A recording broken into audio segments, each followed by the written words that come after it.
Happy New Year! Well, it's not quite the New Year yet, but Happy New Year's Eve over here in the U.S. and where Sarah is in the U.K. It's New Year's for her. Wait, who the fuck's talking? I am talking. Oh, wait, I thought that was Koi. Sorry.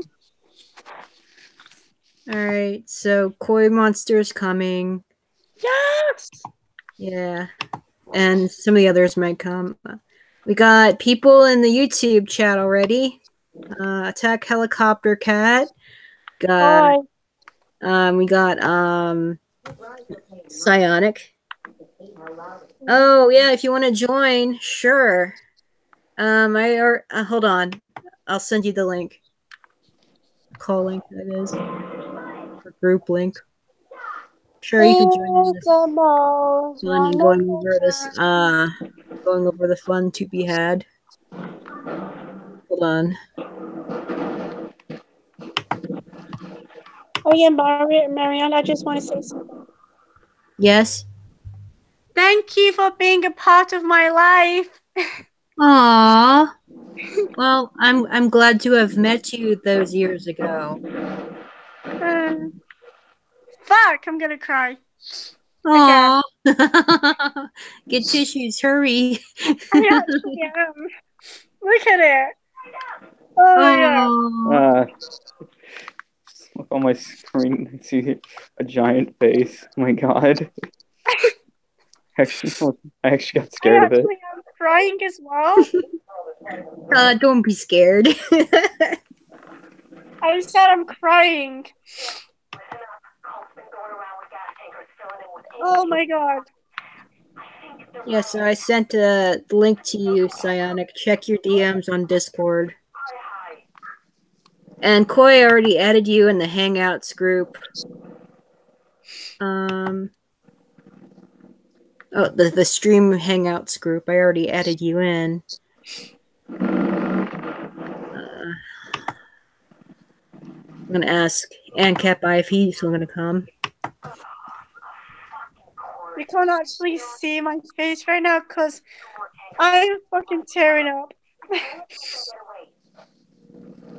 Oh my god. Aww.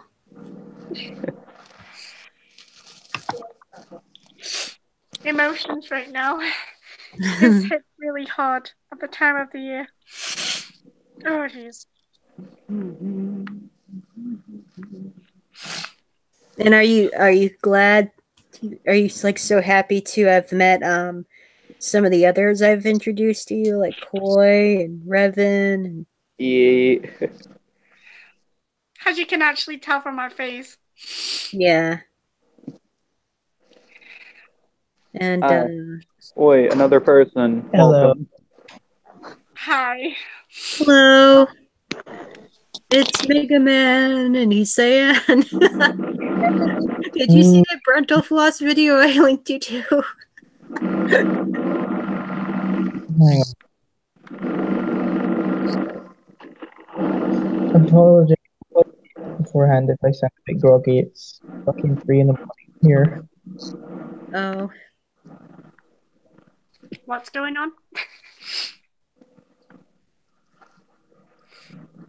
Oh, by the way, Cyan, he's also in the UK. Sarah, so there's 2 people in the UK. That's cool. Who's in the UK? Cyan. Howdy, I'm from the UK. Hi, Happy New Year!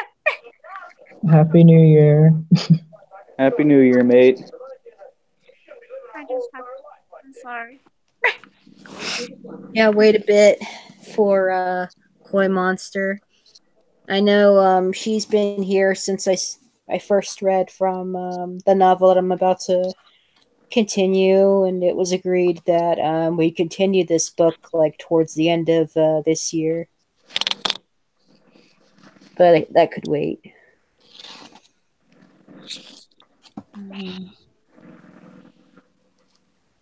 What's the book? It's called The Fifth Wave. It's a dystopian sci-fi novel. And it's a book that's particularly interesting because there's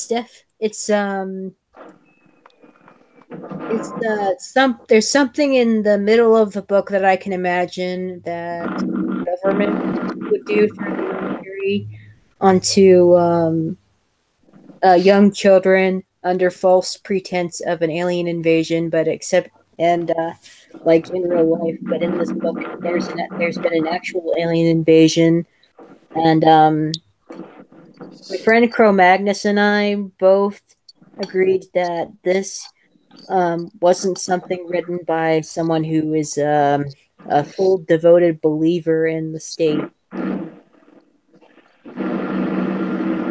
But this author, Rick Yancey, he seems like at least skeptical or disenfranchised within the statism cult. He's cynical of the cult of statism. Yeah, cynical. Yeah, so I could summarize what happened in part 1, especially to those who have tuned in to the previous part, don't remember, or those who are also new to this novel. Basically, prior to the main plot, there was this apocalyptic event. Well, there was like one thing that happened and after another in waves. Like the first wave was a massive pandemic across the world, and most of the power grid was knocked out. The second wave was tsunamis attacking different places all over the world.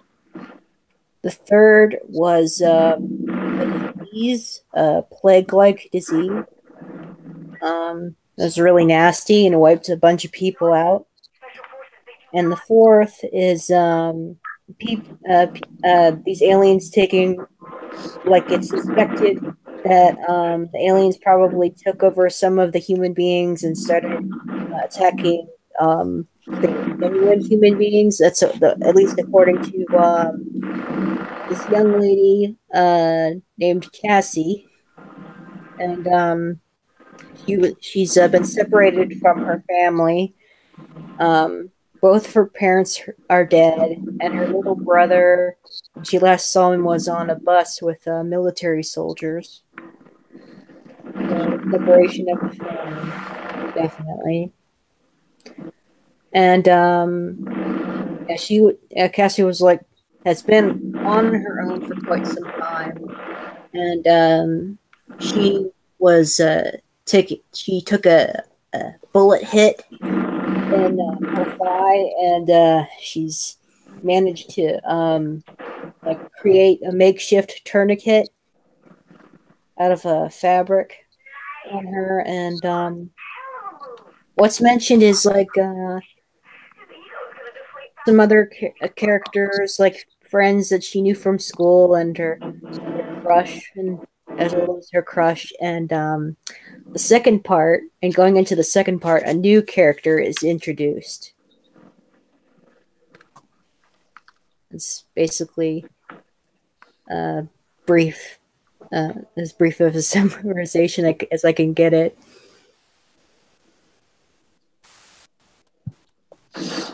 Oh, Attack Helicopter says, is being franchised a good thing? I've heard lots of propaganda against being disenfranchised, but what if it's a good thing? Well, and when it comes to being disenfranchised against the state, it's definitely a good thing. Marianne, someone joined. Oh, who could it be? Night Shift. Hi, Koi. Koi's not in. Oh, can you guys hear me? Hello. Hey, what's up? Yes. Happy New Year's Eve. Yes, Happy New Year's Eve. Happy New Year's. Sorry I'm late to the party. Oh, it's fine. we just started like a few minutes ago, so. By the way, Marianne, Chloe can't get in the group call. Oh, she can't? Mhm. Oh, hold Something on. about being in DM. each other's circles. I will DM her. Oh, I'm gonna send in your own Koi Monster live hangout. I'm gonna send the call link in there. Alright, oh my god. See if you can get it there. So, how are you doing, Night Shift? Oh, I'm on top of the world. How are you all? I'm fine. Oh, beautiful. Pretty good. Yeah, you just missed out on the brief summarization that I gave about the Fifth Wave novel. The what? Oh, the Fifth Wave? Yeah, it's a book. Well, there's Yeah, also no. a movie. All right. Hi! Sorry about that. Yay! Hi! Yeah, I Hey, don't know Corey. what the hell is going on with that thing. Hi, hello everybody. Yay. Yo, Koi Monster. Hello. It's good to hear Happy from. New Year. Happy New Year. Yeah. Good to hear Happy from New Year all to of you. Sorry for getting late. Oh, it's fine. Didn't even start part 2 yet. All right. I just All right. That's right. You're gonna read the Fifth Wave. part Yeah, 2. Executioner's here. Hi. Everyone's Hey, here. Executioner. Hello. Praise the Lord and pass the ammunition. Hey. Yay. Wait, are they coming out with Unfortunately, another Fifth Wave movie? No. I know there's just the one that I know of. all the fucking Whovilles in Whoville. Oh god. So yeah, as I was saying, there is a movie that goes by the same title as the book, The Fifth Wave, and I already went over a summarization of what has been happening as I've been reading it, and I mentioned a little bit on part 2. A new main character, his perspective is introduced. Someone playing Fortnite. So, although before we start, does anyone want to say anything about this year, or anything to be predicted about the next year, or anything like that? Well, I heard that next year is not going to be like really bad. You're echoing, dude. Me? Yes. Right. Or Can you you hear were. You were just now, so I don't know what's going on. Can you hear me? Yeah, I Yeah. can hear you. I said that this year I hope it's not going to get any bad. Well, you can't really say that.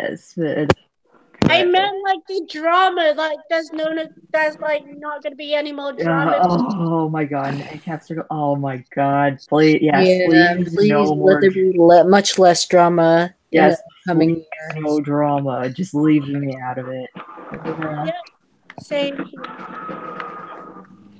I don't want to get involved. Nope. Well, There will be no more feuds. no more feuds. Ugh. Hopefully do not not for a promise very, anything. very, Very very, wishful very thinking, long guys. time. Huh? I do not promise anything. Yeah. If you do get in a drama executioner, do not put us into it.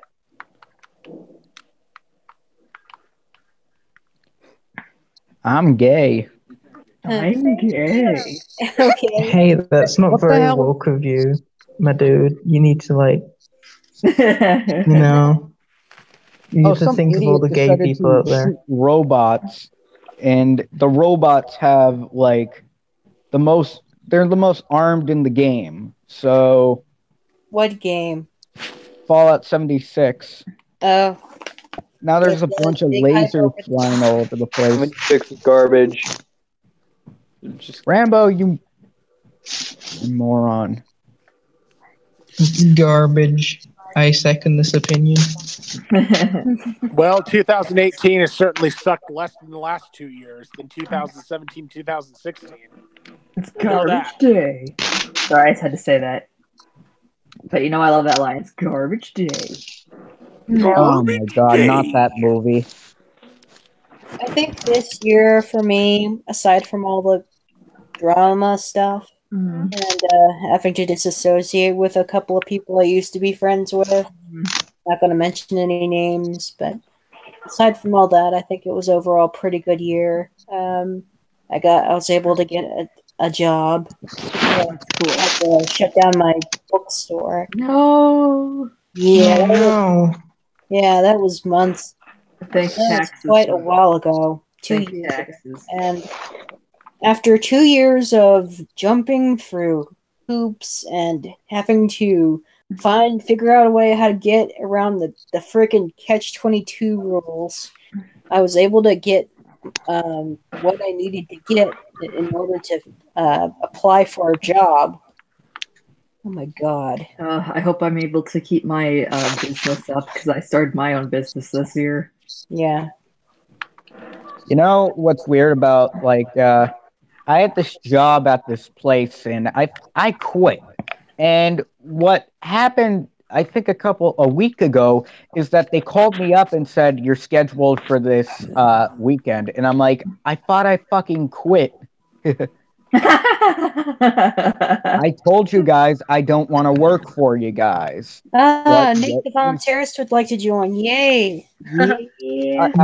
I told them I don't want fucking. They did that shit, and I'm like, dude, I thought you guys didn't want me here anymore or whatever. I thought you laid me off, but fuck. Alright, sending call link. That's awkward. Tell them to piss off.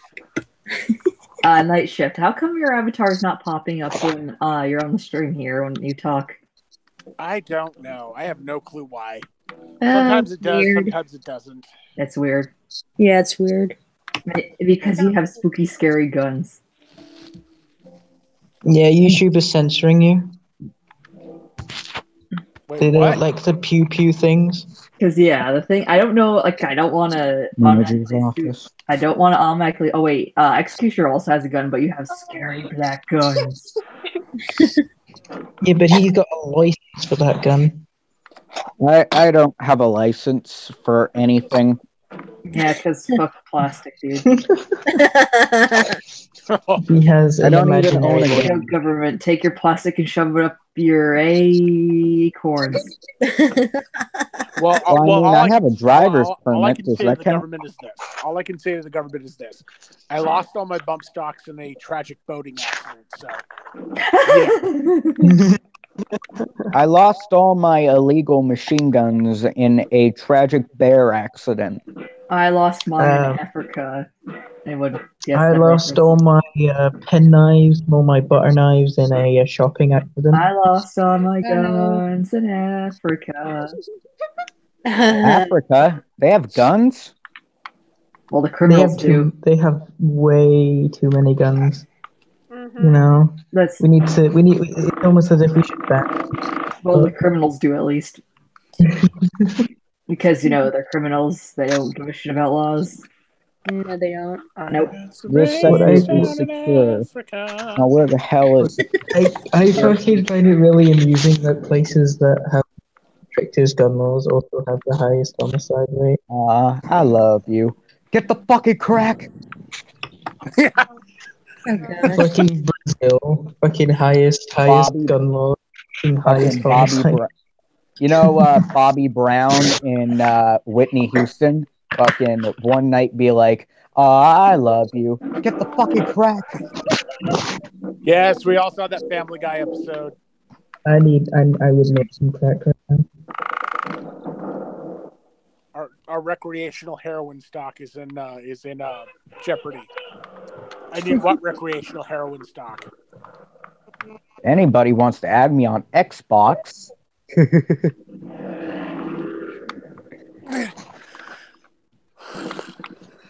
Maybe PlayStation. announcing your Xbox username on a YouTube stream isn't the best idea. What's the worst that could happen? I only have my real name attached to it. Oh no. Oh I'll no, give there's out my some social security sketchy number accent. 0811 FUCK YOU. That's my social security number. Yeah, that's like a bumper sticker on the back of my car. How's my driving? To tell me, dial 1-800-EATSHIT. Hi guys, this is Movie Phone here, and you have selected 300. Is this the selection you want? This is Sparta. Whoosh. Hello, Cosmo Kramer. This is the Movie Guy. Welcome to your worst nightmare. You've been stealing my customers. Please select the number of seconds you want before I come in and kick your ass. Did anyone ever see that? Did anyone ever see that Seinfeld episode? I don't watch Seinfeld. Oh, I've never watched Seinfeld. I've never really watched Jewish comedians all too much. I do watch some episodes, but not all episodes. Hello, Nate. Nate's here. Damn it, I'm trying to look for the tape. Nate is here, you guys. Yay! Hey, Is that everyone, I guess? I guess if Revan wants to come, he can. Marianne, sorry this is just random, but there's like a tiny little speck on your avatar that's yellow, like on the black or on the cat. It's driving me crazy for some reason. That's weird. Oh, Well, Maybe fix that. I'm not seeing it. oh, Where is it? driving me crazy too. Thanks for that. I don't think it's a scratch on my screen either, because I Maybe I'm as not well. seeing it. I'm not seeing anything like that. oh, sorry, that's due to my voodoo magic. Is it okay if I play Stardew Valley in the background? Oh, come back! Oh, Nate left. Stardew Valley. What? Nate was even here? Yeah, he was just here, dude. Yeah, he joined and then Hey, he's back. Woo. Hey, Nate, what's up? Guess who's back? Guess who's back? Guess who's back? Guess who's back? Shoot Back up, lad. again. Nader's back. Nate, Tell is up, your Fred. audio working? What fun. It's been too long since I've Difficult. been here. Please stand by. Welcome to Fallout 76. We couldn't be bothered to bug test our game. It's Bethesda. They Welcome to never Fallout do. 76. We couldn't bother to make our game actually good and respect our customers. I really Hey, have hate you heard when it? people are like, there are no NPCs, and I'm like, yeah, because it's multiplayer. Hey, did you guys hear about the new Obsidian game coming out? I think I've heard enough people saying, throwing What is it meaningless buzzwords at me. Why would you want more of them? It's called Outer Worlds, and it's kind of like how I would describe it is kind of like Borderlands humor, Oh. mixed with the storytelling of Fallout, but in space. Guess who's Oh, back? wait. I think I've heard of that. Yeah, Wait. it's apparently it's about killing corporatists. So I'm Oh yeah, I think somebody brought it up as being like an ANCAP game or something like that. It's supposed to be like an ANCAP game where you basically do that. That's cool. Interesting. What game is this Cool. again? It's called Outer Worlds. Looks fucking hilarious. I'm sorry. You kind of sort of cut off there. It's called Outer Worlds. Outer Worlds. Okay, I might look into that later. Actually, I'm gonna play, what's it called instead? Don't Starve. Oh, Communists will be disappointed because it says don't on it in front. well, just know that I'm going to start the book soon. Alright, I'll try to keep it down if it's... Yeah. Nate, are you there? Yeah, I'm here. Okay, good. All right, everyone ready? I just came back from doing a thread on Twitter.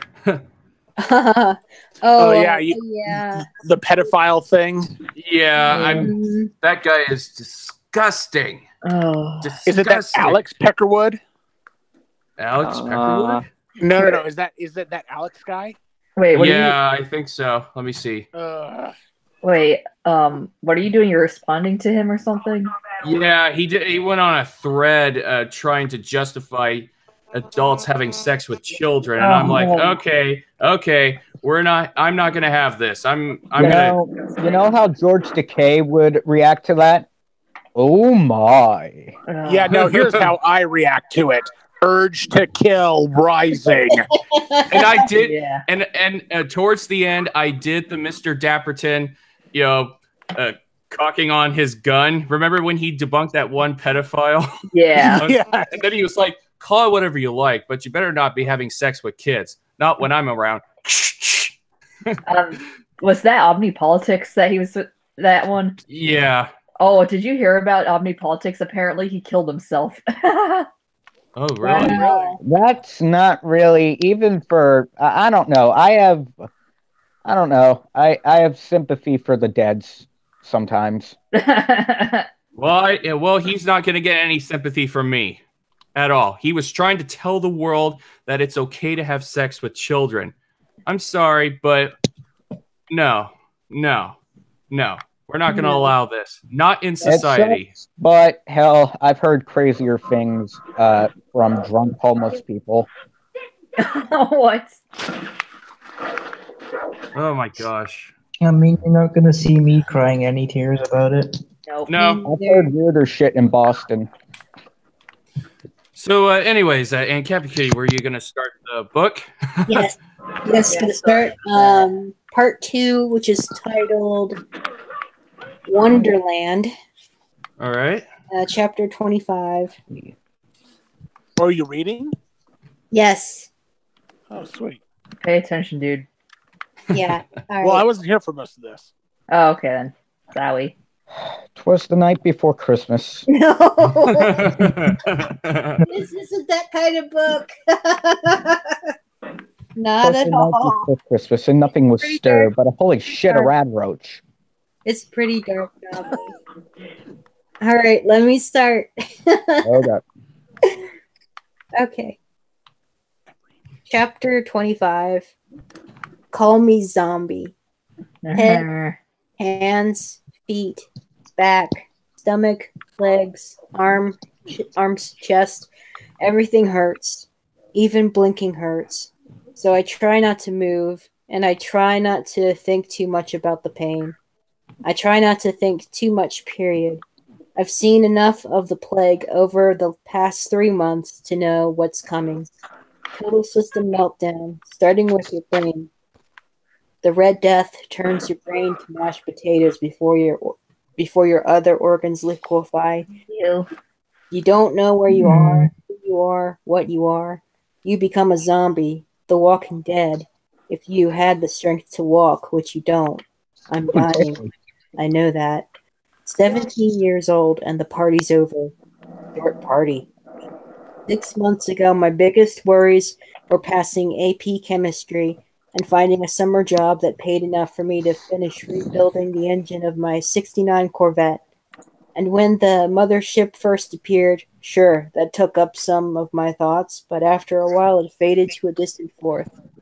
I watched the news like everybody else and spent way too much time sharing funny YouTube videos about it, but I never thought it would affect me personally. Seeing all the demonstrations and marches and riots on TV leading up to the first attack was like watching a movie or news footage from a foreign country. It didn't seem like any of it was happening to me. Dying isn't so different from that. You don't feel like it's going to happen to you until it happens to you. I know I'm dying. Nobody has to tell me. Chris, the guy who shared this tent with me before I got sick, tells me anyway. Dude, I think you're dying, he says, squatting outside the tent's opening, his eyes wide and unblinking above the filthy rag he presses protected. Well, this is a jolly good story. I told you. I told you this isn't a jolly story or a Christmas story or anything like that. Okay, continuing. Well, it's not Die Hard. Die Hard is a Christmas movie. Yes, it is. It's Christmassy, sort of. The Bruce Willis movie?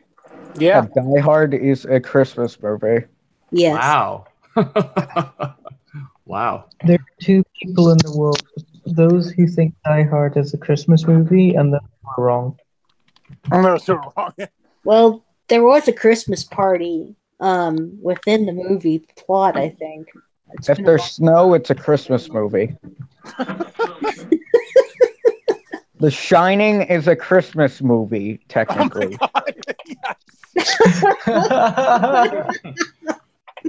I fucking love that movie. That's what I throw on during Halloween and fucking Christmas and Yeah, New fuck Year's. you, fuck you, Nightmare Before Christmas. Nightmare Before Christmas is all right. I've never seen it before, but I hear it's good. I like it. Yeah, it's great. It's incredible. I'm gonna be the one that's gonna. I actually don't like the. I actually don't like the movie. Heresy. All right. Heretics. All right, let me Wait, continue. wait, Heretic came in? What? Let's not get off too much on a tangent. Yeah, can we not? Alright. So there's this guy Chris that was just introduced, and he has like a rag he presses up against his nose, and with this kid who says call him zombie. Chris has come by to check up on me. He's about 10 years older, and I think he looks at me like a little brother. Or maybe he's come to see if I'm still alive. He's in charge of disposing for this part of the camp. The fires burn day and night. By the day, the refugee camp, Wright Patterson, swims up in the dense, choking fog. At night, the firelight turns smoke like the air itself is leaving. I ignore his remark and ask him what he's heard from Wright Patterson. The base has been on full lockdown since the tent city sprang up after the attack on the coasts. No one allowed in or out. They're trying to contain the Red Death. That's what they tell us. Occasionally, some well-armed soldiers, well wrapped in hazmat suits, roll out the main gates with water and rations, tell us everything will be okay, then hightail it back outside, leaving us to fend for ourselves. We need medicine. They tell us no cure for the plague. We need sanitation. They give us shovels to dig a trench. We need information. What the hell is going on? They tell us they don't know. They don't know anything, Chris says to me. He's on the thin side, balding, an accountant before the attacks made accounting obsolete. Nobody knows anything, just a bunch of rumors that everybody treats like news. He cuts his eyes at me, then looks away. Looking at me hurts. You want to hear the rest? Not really. Sure, keep him there. I've only known the guy for a month, but he's the only guy left who I know. I lie here on this old camping bed with a sliver of sky for a view. Vague, people-shaped forms drift by in the smoke, like figures out of a horror movie. Sometimes I can hear screaming or crying, but I haven't spoken to another person in days. The plague isn't theirs, it's ours, Chris says. Escaped from some top-secret government facility after the power failed. I cough. He flinches, but he doesn't leave. He waits for the fit to subside. Somewhere along the way, he lost one of the lenses to his glasses. His left eye is stuck in a perpetual squint. He rocks from foot to foot in the muddy ground. He wants to leave. He doesn't want to leave. I know the feeling. Wouldn't that be ironic? I gasp. I taste blood. He shrugs. Irony? There's no irony anymore. Or maybe there's just so much of it that you can't call it irony. Not ours. Think about it. The first two attacks drive the survivors inland to take shelter in camps, just like this one, that concentrates the population. creating the perfect breeding ground for the virus. Millions of pounds of fresh meat, all conveniently located in one spot. It's genius. Gotta hand it to him, I say, trying not to be ironic. I don't want him to leave, but I also don't want him to talk. He has a habit of going off on rants, one of those guys who has an opinion about everything. But something happens when every person you meet dies within days of your meeting them.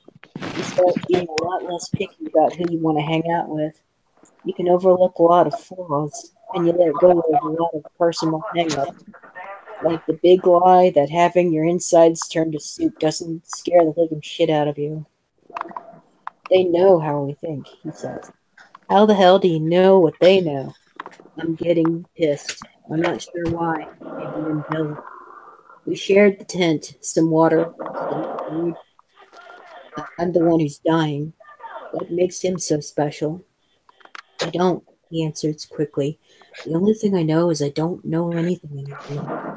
In the distance, gunfires. Chris barely reacts. Gunfire is pretty common in the camp. Pot shots at birds. Warning shots at the gangs coming for your stash. Some shots signal a suicide. A person in the final stages who decides to show the plague who's boss. When I first came to camp, I heard a story about a mom who took out her 3 kids and then did herself rather than face the fourth horseman. I couldn't decide whether she was brave or stupid, and then I stopped worrying about it. Who cares what she was when what she is now dead? He doesn't have much more to say, so he says it quickly to get the hell away. Like a lot of the uninfected, Chris has a bad case of the twitchy, always waiting for the other shoe to drop. Scratchy throat from smoke, or headache from lack of sleep, or hunger, or it's the moment you're past the ball and out of the corner of your eye you see the 250-pound linebacker bearing down at full speed. Only the moment never ends. I'll come back tomorrow, he says. Need anything? Water. So I keep down. Gotta go. Stands up. All I can see now is his mud-stained pants and mud-caked boots. I don't know how I know, but I know it's the last I see of Chris. He won't come back, or if he does, I won't realize it. We don't say goodbye. Nobody says goodbye anymore. The word has taken on a whole new meaning since the big blue guy showed up. I watch the smoke swirl in his passing. Then I pull out the silver chain from beneath the blanket. I run my thumb over the smooth surface of the heart-shaped locket, holding it close to my eyes in the fading light. The clasp broke on the night I yanked it free from her neck, but I managed to fix it using a pair of fingernail clippers. So I look toward the tent opening and I see her standing there, and I know it really isn't her. It's the virus showing her to me because she's wearing the same locket I'm holding in my hand. Bug has been showing me all kinds of things. Things I want to see and things I don't. The little girl in the opening said, Bubby, why did you leave me? I open my blood. I open my mouth. I taste blood. Her image begins to shimmer. I roll my eyes. My knuckles come away wet with blood. You ran away. Bubby, why did you run? Then the smoke pulls her apart, splinters her, smashes her body into nothing. I call out to her. Crueler than seeing her is not seeing her. I'm clutching the silver chain so tight that the links cut into my palm. Reaching for her, running from her, reaching, running. Outside the tent, the red smoke of funeral pyres. Inside, the red fog of plague. You're the lucky one, I tell Sissy. You left me and things got really messy. Gunfire erupts in the distance. Only this time, it's not the sporadic pop-pop of some desperate refugee firing at shadows. A deep sound, far off, with an eardrum-thumping boom. The high-pitched squeaking of tracer fire. The rapid reports of automatic weapons. Right, Patterson is under attack. Part of me is relieved. It's like a release. Final cracking opening of the storm after the long wait. The other part of me, one that still thinks I might survive the plague, is ready to wet his pants. Weak to move off the cot and too scared to do it, even if I wasn't. I close my eyes and whisper a prayer for the men and women of Wright Patterson to waste an invader or two for me and Sissy. But I don't think I'll pause here. Any comments? What? I'll pause here. Any comments? None right Not now. really. It's quite What's that suspense. noise in the background? Oh,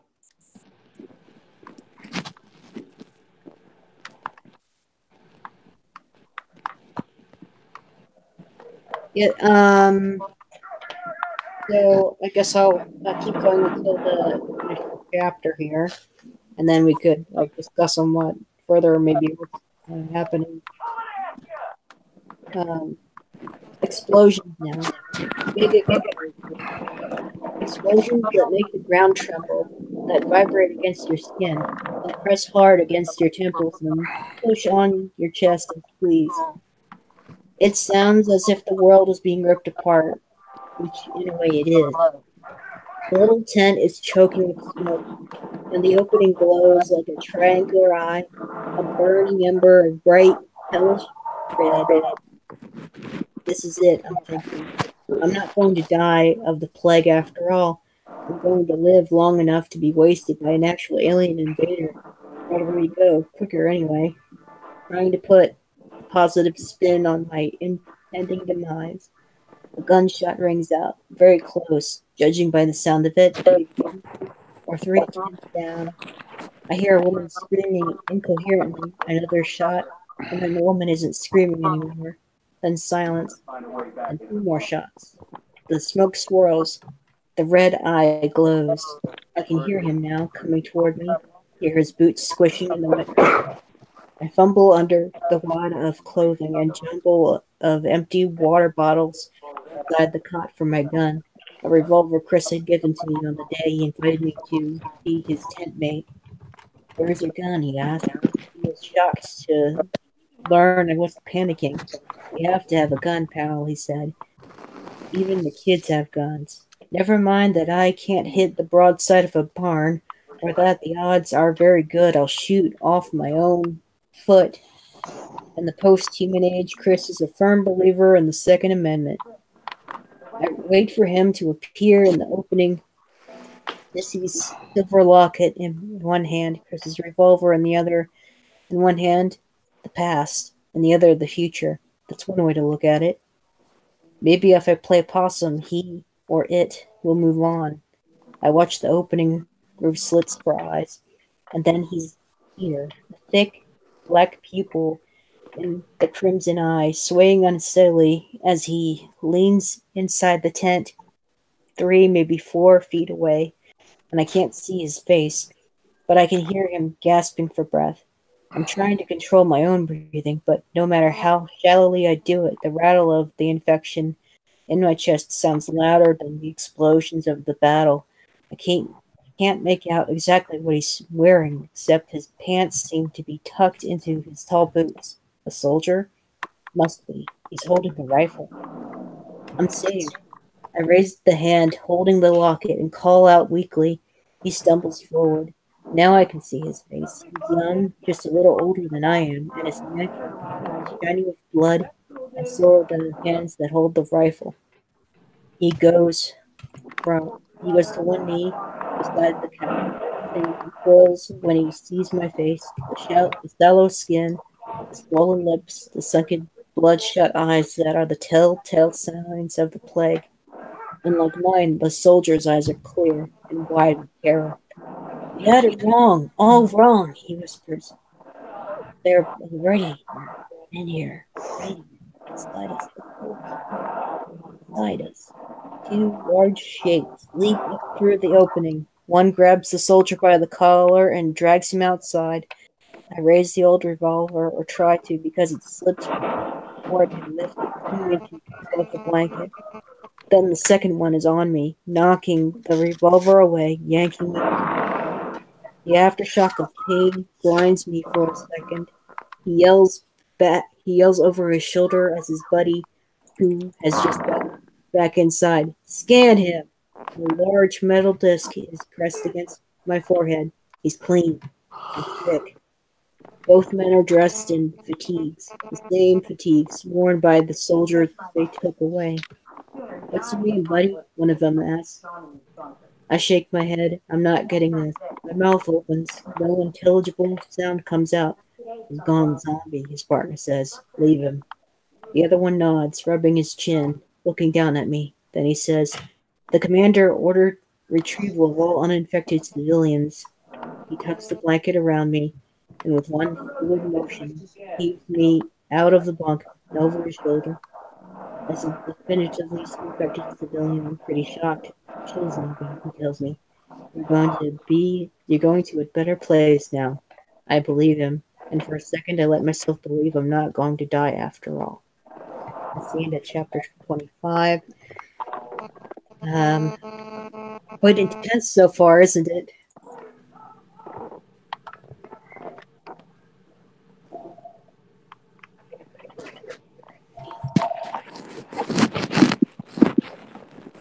Should I continue, or does anyone anything they want to comment? I don't really have much to say. Neither do I. Just interested in the story as it continues, right? I guess, yeah. All right.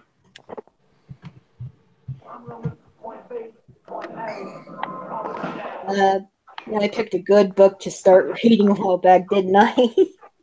Okay. Chapter 26. There's a bunch of background noise. Can you fix that? Yes, please. Yeah, it's really What? distracting. Oh, is that me? I'm sorry. All right. Yeah, that's much better. Thank you. All right.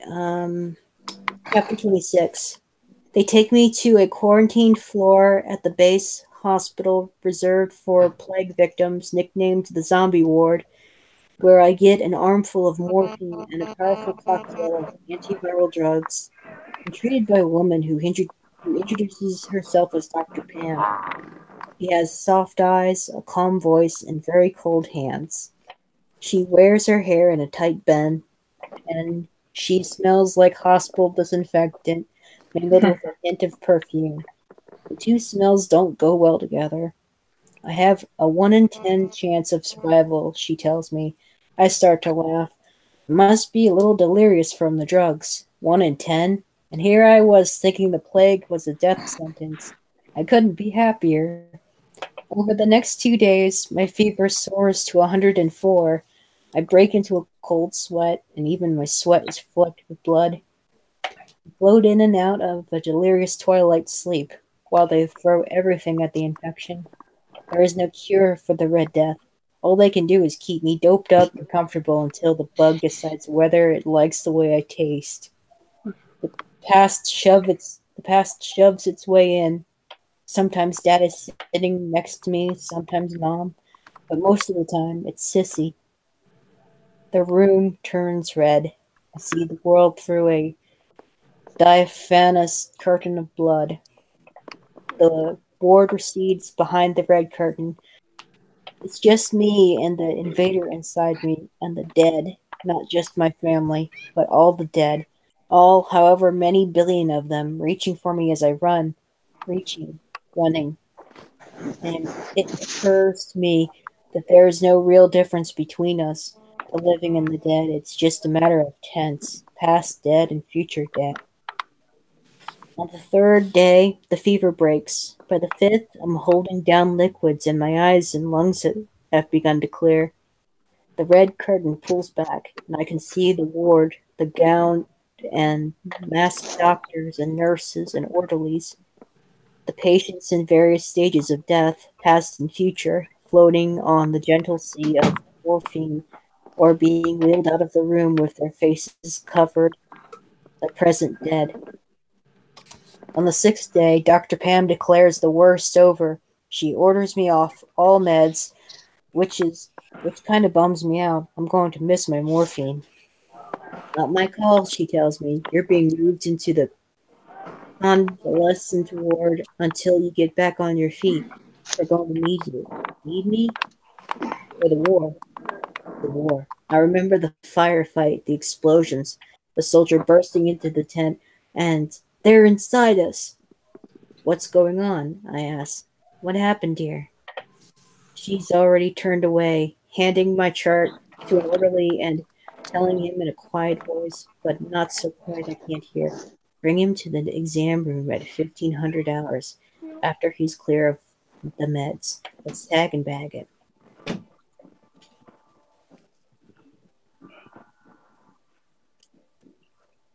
Chapter 27.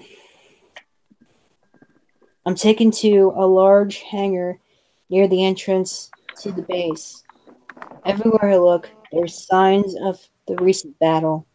Burned out vehicles, the rubble of demolished buildings, stubborn little fires smoldering, pock-marked asphalt, and 3-foot wide craters from mortar fire. But the security fence has been repaired, and beyond it I can see a no-man's land of blackened earth where Tent City used to be. Beside the hangar, soldiers are painting huge red circles on the shiny concrete floor. There are no planes. I'm wheeled through a door in the back into an examination room where I'm heaved onto a table and left alone for a few minutes, shivering in my thin hospital gown under the bright fluorescent lights. What's with the big red circles? And how did they get the power back on? And what did she mean by let's tag and bag him?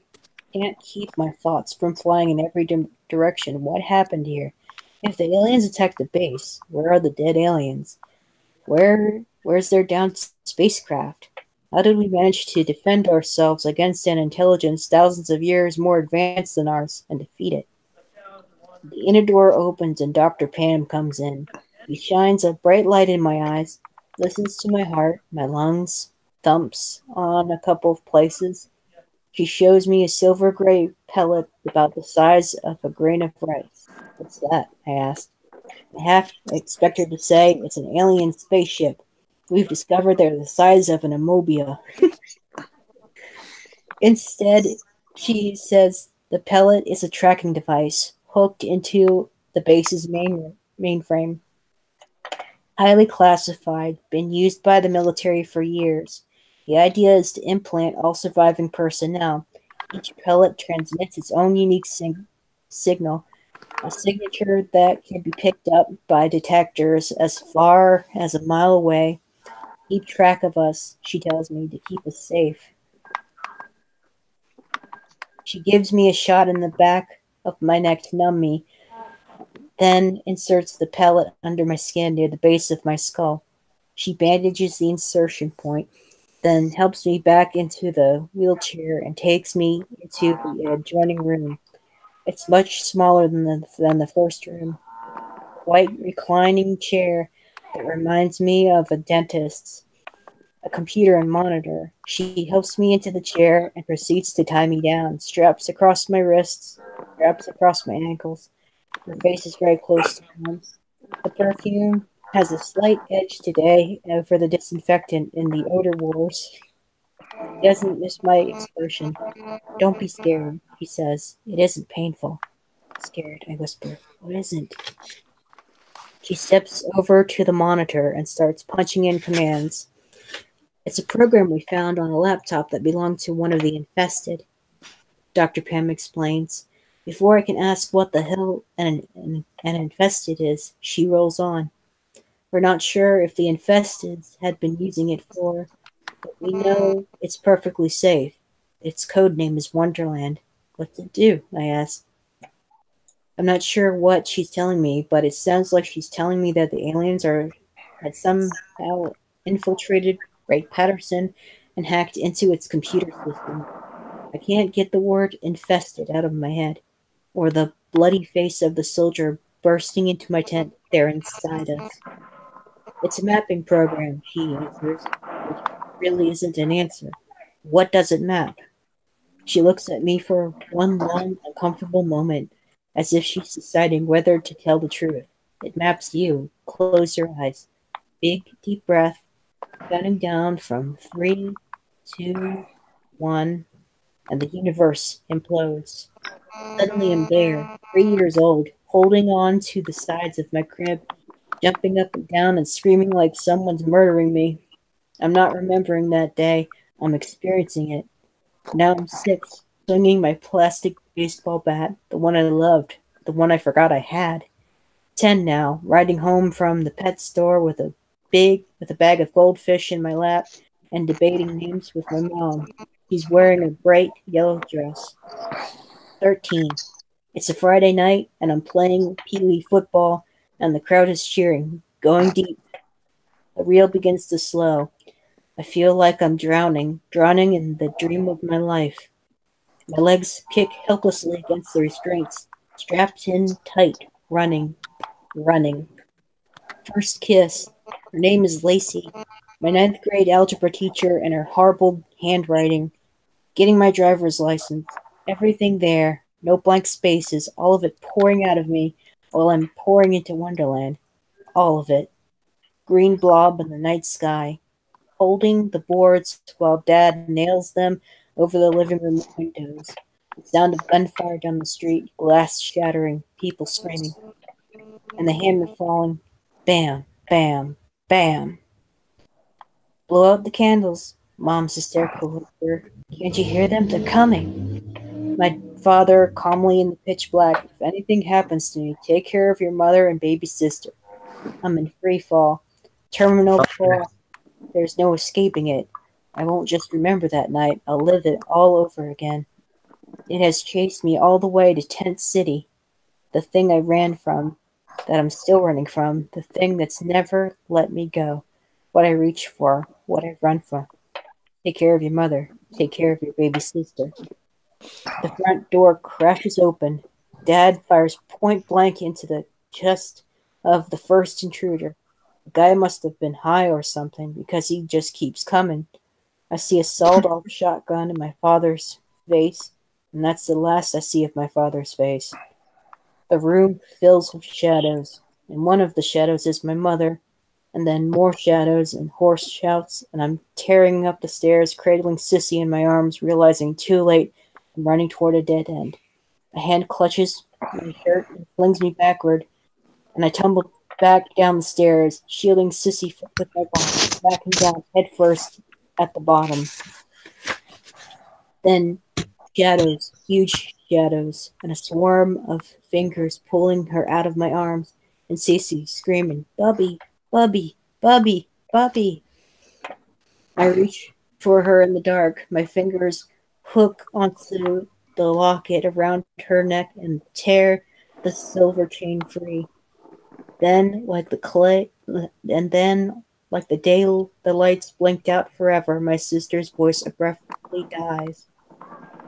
Then the punks are on me, 3 of them, jacked up on dope or desperate to find some, kicking, punching, a furious rain of blows into my back, my stomach, and as I bring up my hands to shield my face, I see the silhouette of Dad's hammer rising over my head. It whistles down. I roll away. The head of the hammer grazes my temple, its momentum carrying it right into the guy's chin. He falls to his knees with an agonized howl. On my feet now, running down the hall to the kitchen, and the thunder of footsteps as they come after me. Take care of your baby sister. Tripping on something in the backyard, probably the garden hose or one of Sissy's stupid toys. Falling face first in the wet grass under a star-stuffed sky, and the green glowing orb, the serpent eye, coldly staring down at me, the one with the silver locket clutched in his bleeding hand, the one who lived, the one who did not go back, the one who ran.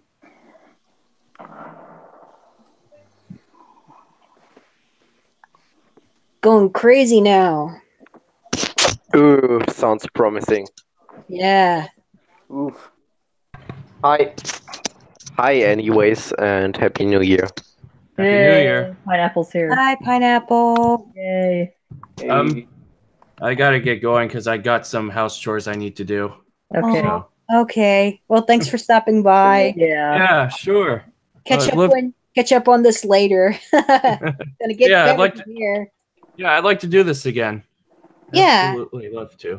All right. Y'all have a good night. Okay. Night. Okay, good night. Good day. Well, I always I never get to talk to him. No. Oh, that That sucks. sucks. Nah. Oh, hopefully you should probably try to schedule something in then. Yeah, a Mhm. daytime stream. I'll be able to do a daytime stream this Thursday. I think I'll be around this Thursday. Okay, great. And Cyanic Cool, also Danny. left. I can't do anything Thursday because I have to go to school. No. Oh. Wait, already? Yeah, you mean your I'm- public indoctrination camp? Actually, isn't that bad. Not gonna lie. No. Wait, night shift left too? Oh. What? No. No. Night shift, if you're watching this on the YouTube comments, come the fuck back or I'll find you and drag you back into this chat. Ooh, that's a bit forceful, isn't it? Yeah. Hey, we're if not you- supposed to use force, dude. Koi, please stay Come on, quiet. come back. That's none Come of your back, business. Jeff. Come on. You're awesome. Why did you Yay. leave? It doesn't make I'm- sense. Yay, I'm so happy to be a mascot.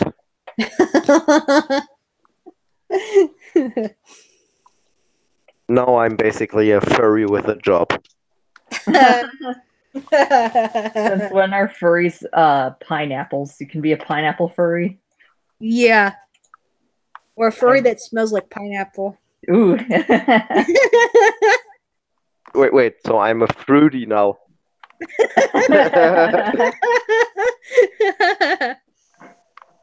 And yes, even I know what that means. Someone new in chat, Enderblade123, what did I come over to? No joke though, what is this? Because it sounds like it could be interesting if I knew what happened in the beginning. Well, Oh. I already summarized the first part of the book. Yeah, so Ooh, I wasn't here for the first have to part of the repeat book, that but at least I again, got sorry. some. So, why exactly were you reading Fuck? Part 2 of The Fifth Wave. It's this sci-fi dystopian novel. Ah, okay. Yeah, so I guess I could continue with chapter 28. I think I've read at least 3 chapters past the beginning of part 2 now. And there's this character, this new main character, who says at the very first sentence is "Call me zombie." So I guess the character's name is Zombie. Well, Yeah, I guess he called I. himself that, obviously. So But obviously not his first name. I guess it's a nickname he gave himself because he was on the brink of dying of the what's been described in the part 1 as the Red Plague, in which is like this terrible sickness, really like usually fatal sickness, in which your brain turns to mush and your organs liquefy and blood comes out of every part of your body. Sounds like Ebola. Yeah. Ebola, don't touch your friends. Ebola. Yeah. Sorry. You must have Ebola to know the way, though. Oh, Hear my battle Are we cry. really bringing that meme back? Yes, we would. No, Ebola. just let it die. Just let it Do die. you know the way? Please stop. You not know the way. Only Tell me me, and my do brother you know the way? Please stop. I feel physical pain upon Only doing me and that. my brothers know the way. Koi, Oh, why come on. exactly? Alright, Koi, why exactly do we need to make everyone cringe every time we two are in one chat? Because I know the way. Oh my God. Oh yeah. Please Hear stop. my battle cry. Hear the battle cry of my brother. Please stop. Sorry. Yeah, let's just continue. We will follow the way. You know, the Follow way. the way into the next chapter. No, the way. No, the way. Sorry, go ahead. Okay, go ahead. The meme had a life. Its life is Oh, over. one second. Maybe I'll do a translate and do a let's read of a story a friend of mine wrote. Oh, cool. If he allows me to. You know, eventually what we should do is probably read one of my own comics on stream here. Yeah, that would be cool too.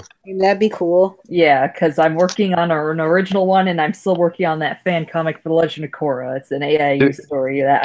Do you have one with angels? No. Well, actually, no. Well, technically, my original story does have angels, but yes. They're called something. I'm thinking of calling them something else. That's the thing. I like angels. Okay. And Asians. All right. Okay. Interesting combination there. Wait, Asian? I heard Asian. Yes. You heard Asian. Continue. Okay, just making sure I heard you. Alright, yeah, let's try to not get sidetracked. Okay, good. Yeah, let's continue. All right. Chapter 28. I've fallen so deep, nothing can reach me. For the first time in weeks, I feel numb. I don't even feel like me. There's no place where I end and the nothingness begins. Her voice comes into the darkness, and I grab onto it, a lifeline to pull me out of the bottomless well. It's over. It's all right. I'm sorry to interrupt, but is that a motor purring? What? It sounds like there's a motor purring in someone's background. That may either be my game or my controller vibrating. Alright. But both are very possible. Chat. Well, if you can help that, can you maybe see if you can switch it off? Yeah, I'll turn it off right now. Yeah, sorry, that just is really distracting. All right. Before I start the next chapter, Volunteers Consumer is here.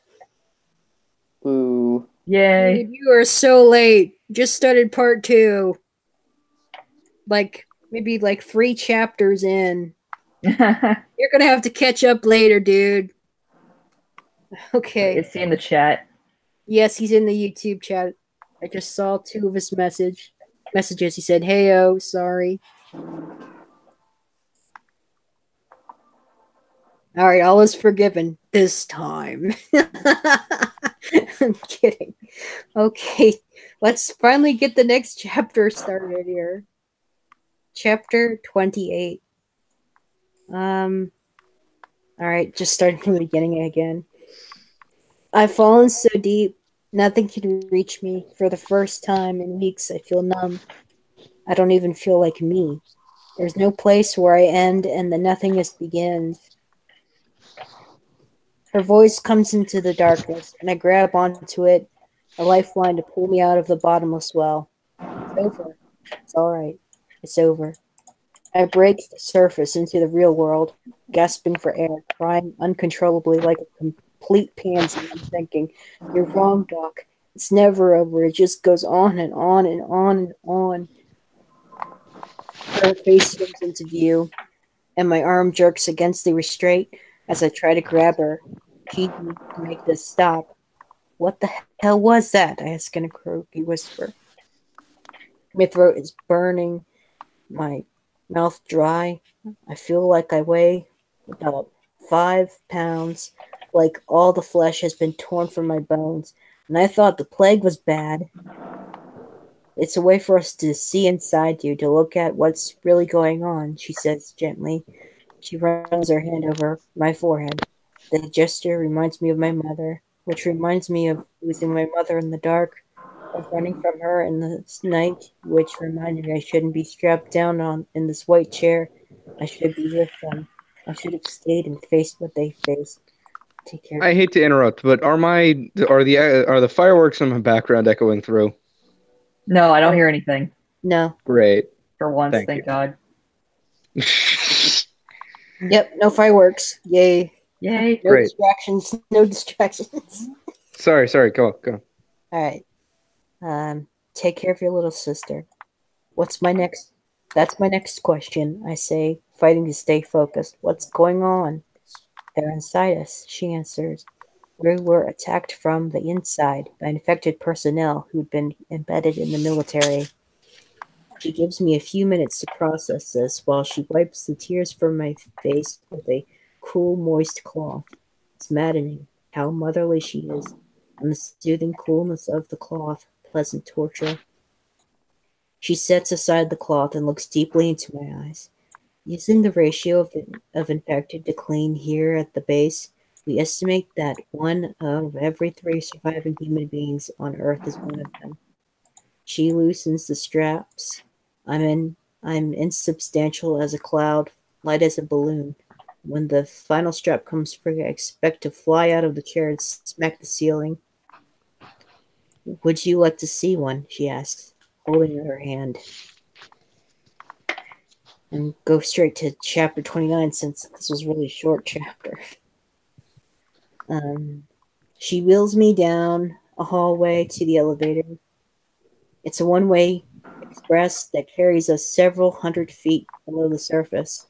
The doors open into a long corridor with white cinder block walls. Dr. Pam tells me we're in the bomb shelter complex that's nearly as large as the base above us, built to withstand a 50 megaton nuclear blast. I tell her I'm feeling safer already. She laughs like she thinks that's very funny. I'm rolling past side tunnels and unmarked doors, and through the floor is level. I feel as if I'm being taken to the very bottom of the world, to the hole where the devil sits. There are soldiers hurrying up and down the corridor. They avert their eyes and stop talking as I'm wheeled past them. Would you like to see one? Yes. Hell no. She stops at one of the unmarked doors and swipes a key card through the locking mechanism. The red light turns green. She rolls me into the room, stopping the chair in front of a long mirror, and my mouth falls open and I drop my chin and close my eyes because whatever is sitting in that wheelchair isn't me. It can't be me. When the mothership first appeared, I was 190 pounds, most of it muscle. 40 pounds of that muscle is gone. The stranger in that mirror looked back at me with the eyes of the starving, huge, sunken, ringed-in, puffy black bags. The virus has taken a knife to my face, carving away my cheeks, sharpening my chin, thinning my nose. My hair is stringy, dry, falling out in places. It's gone zombie. Dr. Pam nods at the mirror. Don't worry, he won't be able to see us. He? Who's she talking about? She hits a button, and the lights in the room on the other side of the mirror flood on. My image turns ghost-like. I can see through myself to the person on the other side. It's Chris. He's strapped to a chair identical to the one in Wonderland Room. Wires run from his head to a large console with blinking red lights behind him. He's having trouble keeping his head up, like a kid nodding off in class. She notices my stiffening at the sight of him and asks, "What? Do you know him?" His name is Chris. I met him in the refugee camp. He offered to share his tent, and he helped me when I got sick. He's your friend? She seems surprised. Yes. No. Yes, he's my friend. He's not what you think he is. She touches a button, and the monitor pops to life. I tear my eyes away from Chris, from the outside of him to the inside, from apparent to hidden, because on the screen I can see his brain encased in a transsucculent bone, glowing a sickly yellowish green. What is that? I whisper. The infestation, Dr. Pam says. She presses a button and zooms in, and on the front of part of Chris's brain, the pukish color intensifies, glowing neon bright. This is the prefrontal cortex, the thinking part of the brain, the part that makes us human. She zooms in tight on an area no larger than the head of a pin, and then I see it. My stomach does a slow roll. Embedded in the soft tissue is a pulsing egg-shaped growth. Ew. Anchored by thousands of root-like tendrils fanning out in all directions, digging into every crease and crevice of his brain. We don't know how they did it. Dr. Pam says we don't even know if the infected are aware of their presence or if they've been puppets their entire lives. The thing entangling itself in Chris's brain, pulsing. Take it out of him. I can barely form words. We've tried. Dr. Pam says drugs, radiation, electroshock, surgery. Nothing works. The only way to kill them is to kill the host. She slides the keyboard in front of me. You won't feel anything. Confused. I shake my head. I don't get it. It lasts less than a second, Dr. Pam assures me, and it's completely painless. This button right here. I look down at the bottom. It has a label. Execute. You're not killing Chris. You're destroying the thing inside him that will kill you. He had his chance to kill me, I argue, shaking my head. It's too much. I can't deal. And he didn't. He kept me alive because it wasn't time yet. He left you before the attack, didn't he? I nod. I'm looking at him again through the two-way mirror, through the indistinct frame of my see-through self. You're killing the things that are responsible for this. She presses something into my hand. Sissy's locket. Her locket. The button. And Chris. And the thing inside Chris. And me. Or what's left of me. What's left of me? What do I have left? The metal links of Sissy's necklace cut into my palm. It's how we stop them, Dr. Pam urges me, before there's no one left to stop them. Chris in the chair, the locket in my hand. How long have I been running? Running. Christ, I'm sick of running. I should have stayed. I should have faced it. If I had faced it then, I wouldn't be facing it now. But sooner or later you have to choose between running and facing the thing you thought you could not face. I bring my finger down as hard as I can. Jesus. Yeah, intense. There's a lot of metaphors. It kind of makes it a little hard to track for me. Yeah. Yeah, so what happened here, like earlier in the part 2, this kid here that he dubbed himself a zombie. It's not his real name, I don't think. Obviously not. No. He was really sick. He was really close to dying.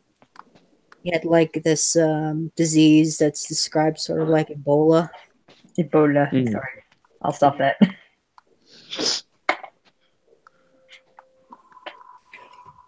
Yeah, and some soldiers found him, and he was taken to a military base where he recovered from being so sick. He was pretty much cured of that virus that had him. Earlier in the book, it's described as the red plague or the blood plague. Mm-hmm.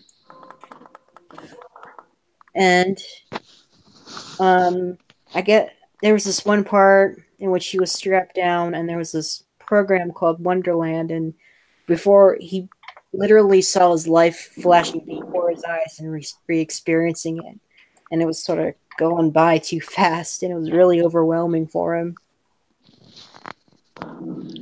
And shortly after that, the nurse, Dr. Pam, wheels him down into this room in which there's the guy he knew that was taking care of him when he got sick, named Chris, his tent mate. And he was on the other side of that mirror and strapped in the chair, really passive, not aware of what was going on.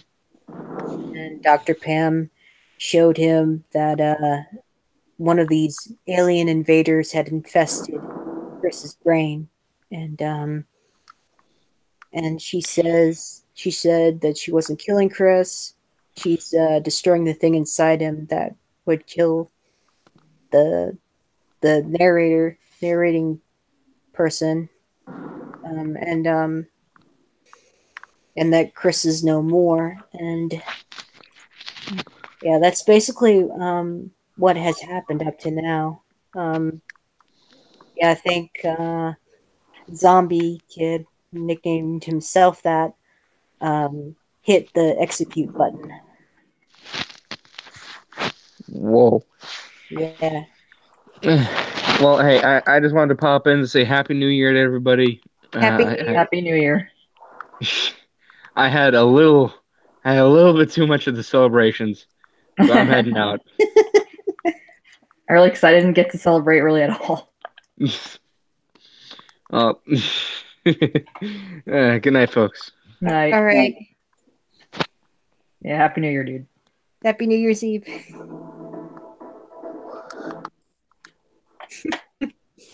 Or VCons. It was like, whoa, what did I wander into? All right, so anyone else? Anyone else still in call with us? I'm here. I'm still Okay. here. So it's just Todd and Coy with me. Okay. All right, continuing on to 30. I like the convalescent wing a lot more than the zombie ward. It smells better, for one thing, and you get your own room. You're not stuck out on the floor with 100 other people. The room is quiet and private, and it's easy to pretend the world is what it was before the attacks. For the first time in weeks, I'm able to eat solid food and make it to the bathroom by myself. Though I avoid looking in the mirror, the days seem brighter, but the nights are bad. Every time I close my eyes, I see my skeletal self at the execution room. Chris is strapped down in the room on the other side of my bony finger coming down. Chris is gone. Well, according to Dr. Pam, Chris never was. There was the thing inside Chris controlling him that had embedded itself into his brain. They don't know how, and sometime in the past, they don't know when. No aliens descended from Mothership to attack Wright-Patterson. The attack came from within, with infested soldiers turning their guns on their comrades, which meant they had been hiding inside us for a long time, waiting for the first 3 waves to whittle our population down to a manageable number before revealing themselves. What did Chris say? They know how we think. They knew we'd seek safety in numbers, knew we'd take shelter with guys who had guns. So, Mr. Alien, how do you overcome that? Simple, because you know how we think, don't you? You embed sleeper units where the guns are. Even your troops fail in the initial assault, like they did at Wright-Patterson. You succeed in your ultimate goal of blowing society apart. If the enemy looks just like you, how do you fight them? How do you fight him? At that point, it's game over. Starvation, disease, wild animals. It's only a matter of time before the last isolated survivors are dead. From my window, 6 screens are heading through the dark.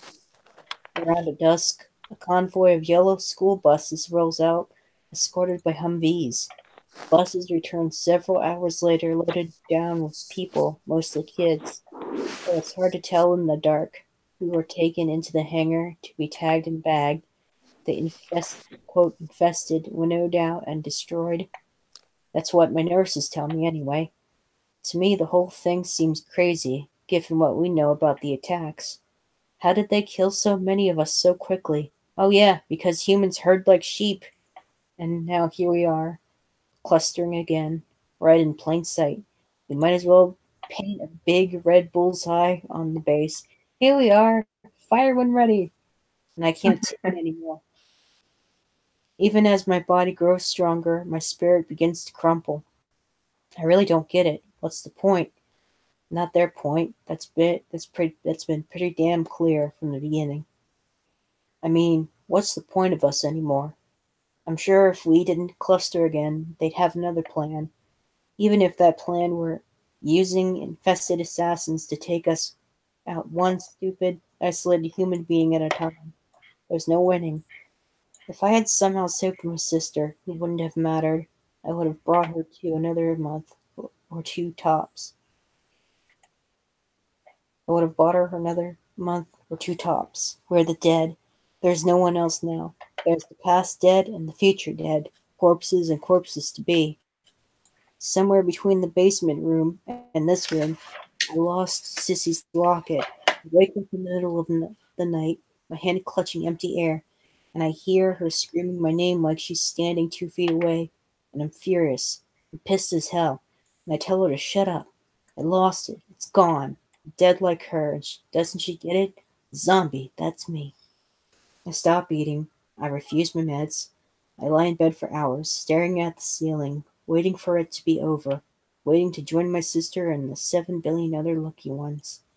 The virus that was eating me had been replaced by a different disease that's even more hungry, a disease with a kill rate of 100%. And I tell myself, don't let them do it, man. This is part of their plan, too, but it doesn't do any good. I can give myself pep talks all day long. It doesn't change the fact that the moment the mothership had appeared in the sky, it was game over. Not a matter of if, but when. And right when I reached the point of no return, when the last part of me, able to fight, is about to die, as if he's been waiting all this time for me to reach that point, my savior appears. The door opens and his shadow fills the space. Tall, lean, hard-edged, as if his shadow were cut from a slab of black marble. That shadow falls over me as he walks toward the bed. I want to look away, but I can't. His eyes, cold and blue as a mountain lake, pin me down. He comes into the light, and I can see his short-cropped sandy hair and his sharp nose and his thin lips drawn tight into a humorless smile. Crisp uniform, shiny black boots, the officer insignia on his collar. He looks down at me in silence for a long, uncomfortable moment. Why can't I look away from those ice blue eyes? His face is so chiseled it looks unreal, like a wood carving on a human face. Do you know who I am? He asks. His voice is deep, very deep, a voice over on a movie review deep. I shake my head. How the hell could I know that? I'd never seen it before in my life. I'm Lieutenant Colonel Alexander Vosh, the commander of this base. He doesn't offer me his hand. He just stares at me, steps around to the end of the bed, looks at my chart. My heart is pounding hard. It feels like I've been called to the principal's office. Lungs good, heart rate, blood pressure, everything's good. He hangs the chart back on the hook. Only everything isn't good, is it? In fact, everything is pretty damn bad. He pulls a chair close to the bed and sits down. The motion is seamless, smooth, uncomplicated, like he's practiced it for hours and gotten sitting down to an exact science. He adjusts the crease in his pants into a perfectly straight line before he goes on. I've seen your Wonderland profile. Very interesting and very instructive. He reaches into his pocket, again with so much grace that it's more like a dance move than a gesture, and pulls out Sissy's silver locket. I believe this is yours. He drops it on the bed next to my hand, waits for me to grab it. I force myself to lie still. I'm not sure why.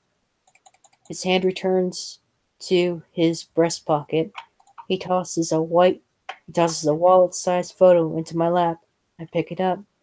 There's a little blonde kid around 6, maybe 7, with Vosh's eyes, being held in the arms of a pretty lady around Vosh's age. You know who they are? Not a hard question. I nod. For some reason, the picture bothers me. I hold it out to him to take back. He doesn't. They're my silver chain, he says. I'm sorry, I say, because I don't know what else to say. They didn't have to do it this way, you know. Have you thought about that? They could have taken their own sweet time killing us. So why did they decide to kill us so quickly? Why send down a plague that kills 9 out of every 10 people? Why not 7 out of 10? Why not 5? In other words, what's their damn hurry? I have a theory about that. Would you like to hear it? No, I think. I wouldn't. Who is this guy, and why is he here talking to me? There's a quote from Stalin. He says, "A single death is a tragedy. A million is a statistic." Can you imagine 7 billion of anything? I have trouble doing it. It pushes the limits of our ability to comprehend. And that's exactly why they did it. Like running up the score in football. You played football, right? It isn't about destroying our capability to fight so much as crushing our will to fight. He takes the photograph and slips it back into his pocket. So I don't think about the 6.98 billion people. I think about just two. He nods towards Sissy's locket. You left her.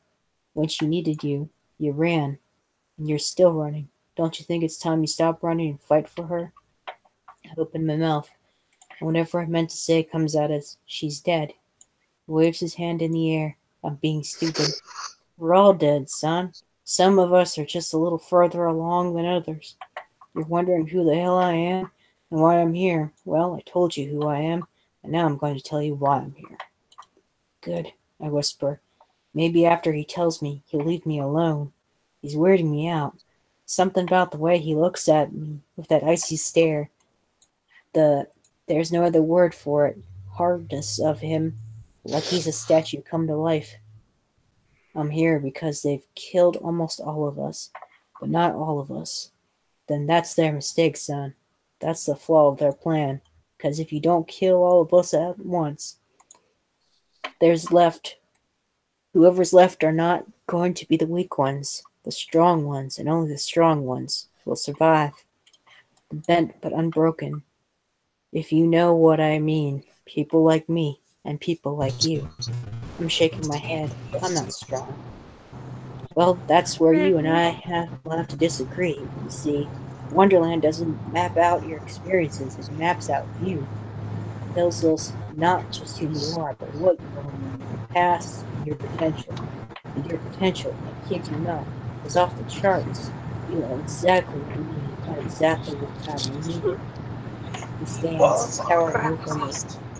Get up. Not a request. His voice is as rock hard as his features. I leave my cell phone to the floor. He brings his face close to mine and says in a low, dangerous voice, "What do you want? Be honest. I want you to leave." "No," shaking his head sharply.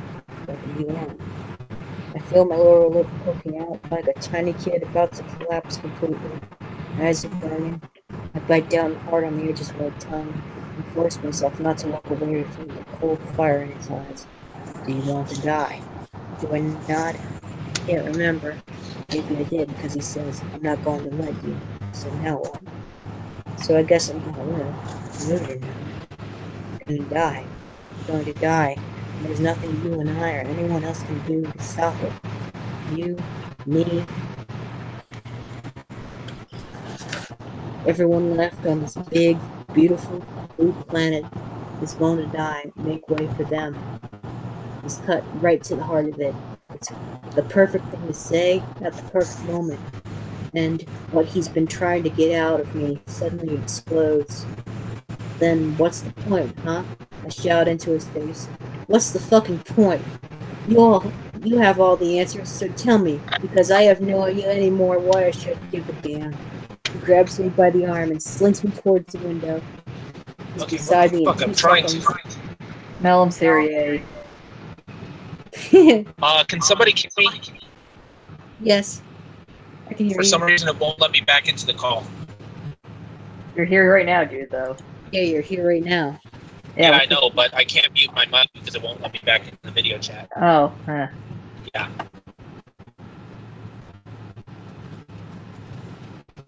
Alright. Sorry about that, Revan. Wait, Revan's here? Well, she was when I joined. I mean, he.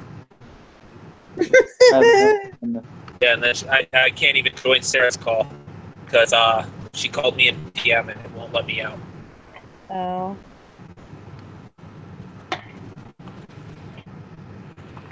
Oh, this fucking garbage phone.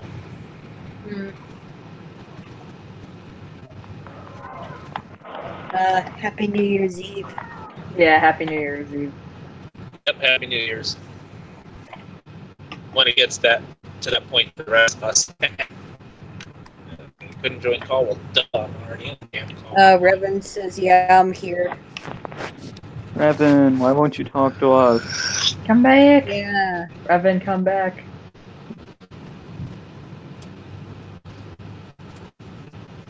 conversation. Come on, you laggy piece of crap phone. Why, Somebody the reason tell why I Sarah won't I'm talk trying is to. because my phone is barely walking right now. Oh. Hey. Yay, what happened to you? Is little brother okay? No, I'm still sick. Aw. I've been in bed all day sleeping. Oh. Alright. Well, I'm happy you're at least getting rest, dude. Yeah. Yeah, but I still, whatever. I kind of want to keep it personal. Okay, so let me leave a call. Let me leave the call. Let me leave. Yes. Let me enter the call. Let me. You piece of.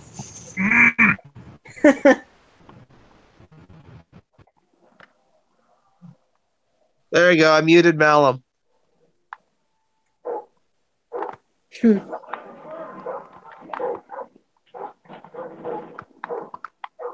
I muted Malum. Yay. I'll mute him. No offense to Malum. Oh. Maybe you'll come back. Alright, so I'm almost done with this chapter here. Yay. Okay. Alright, so what you walked into is there's this soldier named Alexander Bosch or whatever. And the new character that's introduced that's dubbed Zombie, but that's not his real name. He has this encounter with this soldier, and he just had an emotional outburst. Like, what's the point? You have all the answers. I have no idea anymore. Why should I give a damn? So, continuing from right there again. Let's finish this here. Grabs me by the arm and slings me toward the window. He's beside me in 2 seconds, and flings open the curtain. I see the school buses idling beside the hangar, and a line of children waiting to go inside. You're asking the wrong person, he snarls. Ask them why you should give a damn. Tell them there's no point. Tell them you want to die. He grabs my shoulders and rolls me around to face him, slaps me hard in the chest. It flips the natural order on us, boy. Better to die than live. Better to give up than fight. Better to hide than face. They know the way to break us is to kill us first here. Slapping my chest again. The final battle for this planet will not be fought over any plain or mountain or jungle or desert or ocean. It will happen here, popping me again hard. Pop, pop, pop. I'm totally gone by this point, giving in and everything I've bottled up inside since the night my sister died, sobbing like I've never cried before, like crying is something new to me, and I like the way it feels. You are the human clay, Bosch whispers fiercely into my ear, and I am Michelangelo. I am the master builder, and you are my masterpiece. Blue, pale fire in his eyes, burning to the bottom of my soul. God doesn't call the unequipped. God doesn't call the equipped, son. God equips the called, and you have been called. He leaves me with a promise. The words burn so hot in my mind. The promise follows me into the deepest hours of the night and into the days that follow. I will teach you to love death. I will empty you of grief and guilt and self-pitying and fill you up with hate and cunning and the spirit of vengeance. I will make you my final stand here, Benjamin Thomas Parrish, slapping my chest over and over until my skin burns, my heart on fire, and you will be my battlefield. And that's the end of part 2. Wait, that's the end of part 2 already? Yeah. How many parts are there? Only 2? No, there's more than 2 parts. Okay. There's like 5 or 10 or something. Yeah, let me fast forward it here. There's more than 10 actually. 10 parts? More than 10. Oh my god. Yeah. I thought this book was short though. No, it's not. Alright. Yeah, it's a thick book. It's kind of thick. Well, what'd you think of part 2? That was really intense. Yeah, pretty cool. Yeah. Is it I grim was, dark? I was barely here for it and whatever and all that because I was sleeping and I can't fall back asleep right now. No. That's why you came in so late. Well, yeah, I got a bit of rest, but whatever. It doesn't last. For me, it doesn't last forever. Mm.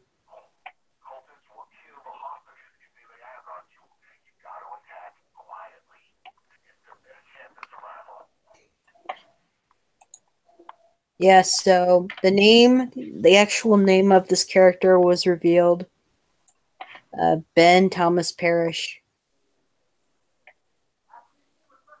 If you remember in part 1, who Cassie's crush was. I know it's been a while. So, yes, Ben Parrish, that guy. But she had this crush on when he still went to high school. And then that massive EMP hit, and almost all the power went out, except for the militaries, I suppose.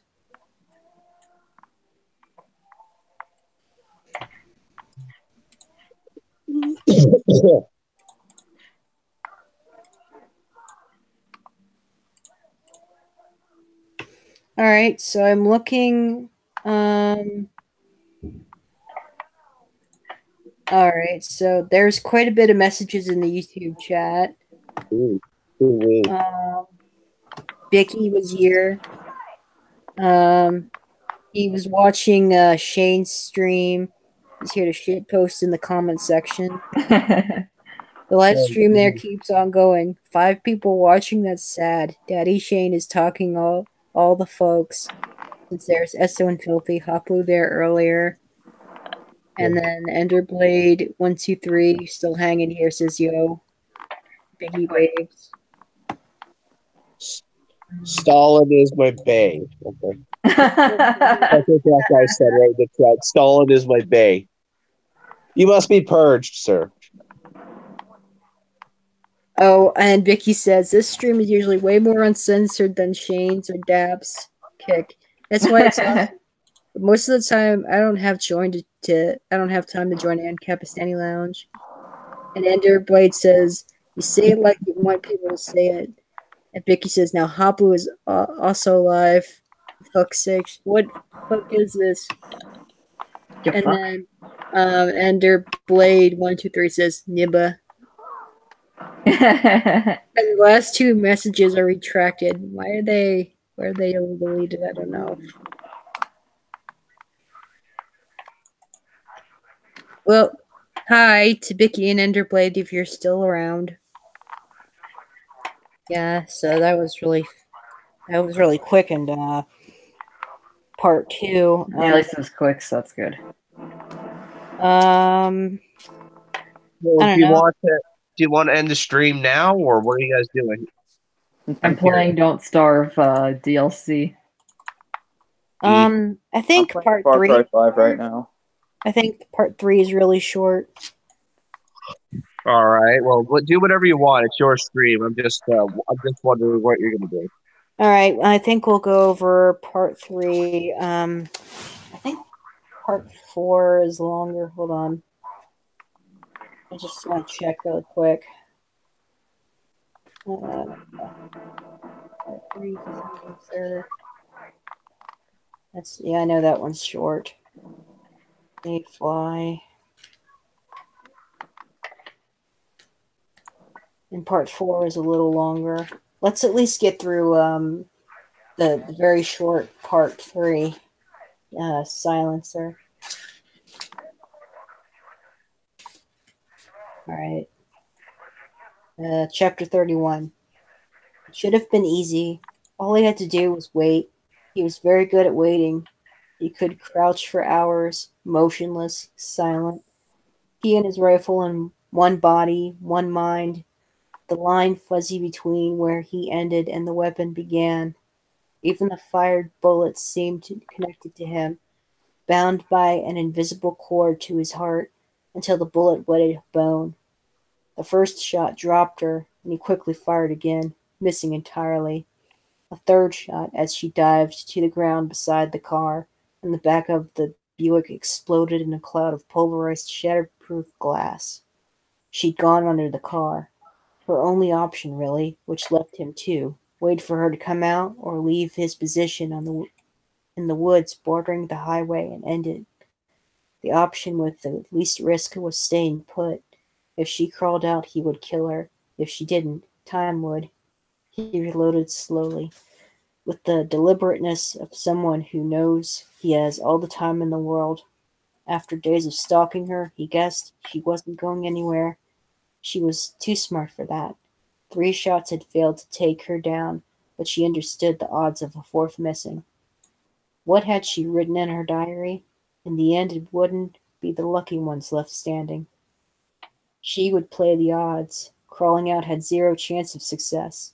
She couldn't run, and even if she could, she didn't know in which direction safety lay. Her only hope was for him to abandon his hiding place and force the issue. Then anything was possible. She might even get lucky and shoot him first. If there was a confrontation, he didn't doubt she would refuse to go down quietly.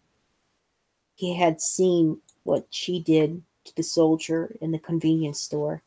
She may have been terrified at the time, and killing him may have bothered her afterward, but her fear and guilt didn't stop her from filling his body with blood. Fear didn't paralyze Cassie Sullivan like it did for some humans. Fear crystallized her reason, hardened her will, clarified her options. Fear would keep her under the car, not because she was afraid of coming out, but because staying there was her only hope of staying alive. So he would wait. He had hours before nightfall. By then, she would have either bled to death or be so weak from blood loss and dehydration that finishing her would be easy. Finishing her. Finishing Cassie. Not Cassie for Cassandra, or Cassie for Cassidy. Cassie for Cassiopeia. The girl in the woods who slept with a teddy bear in one hand and a rifle in the other. The girl with the strawberry blonde curls who stood a little over 5'4" in her bare feet. So young looking he was surprised to learn she was 16. The girl who sobbed in the pitch black of the deep woods, terrified one moment, defiant the next, wondering if she was the last person on earth, while he, the hunter, hunkered a dozen feet away, listening to her cry until exhaustion carried her down into a restless sleep. The perfect time to slip silently into her camp, put the gun to her head, and finish her. Because that's what he did. That's what he was, finisher.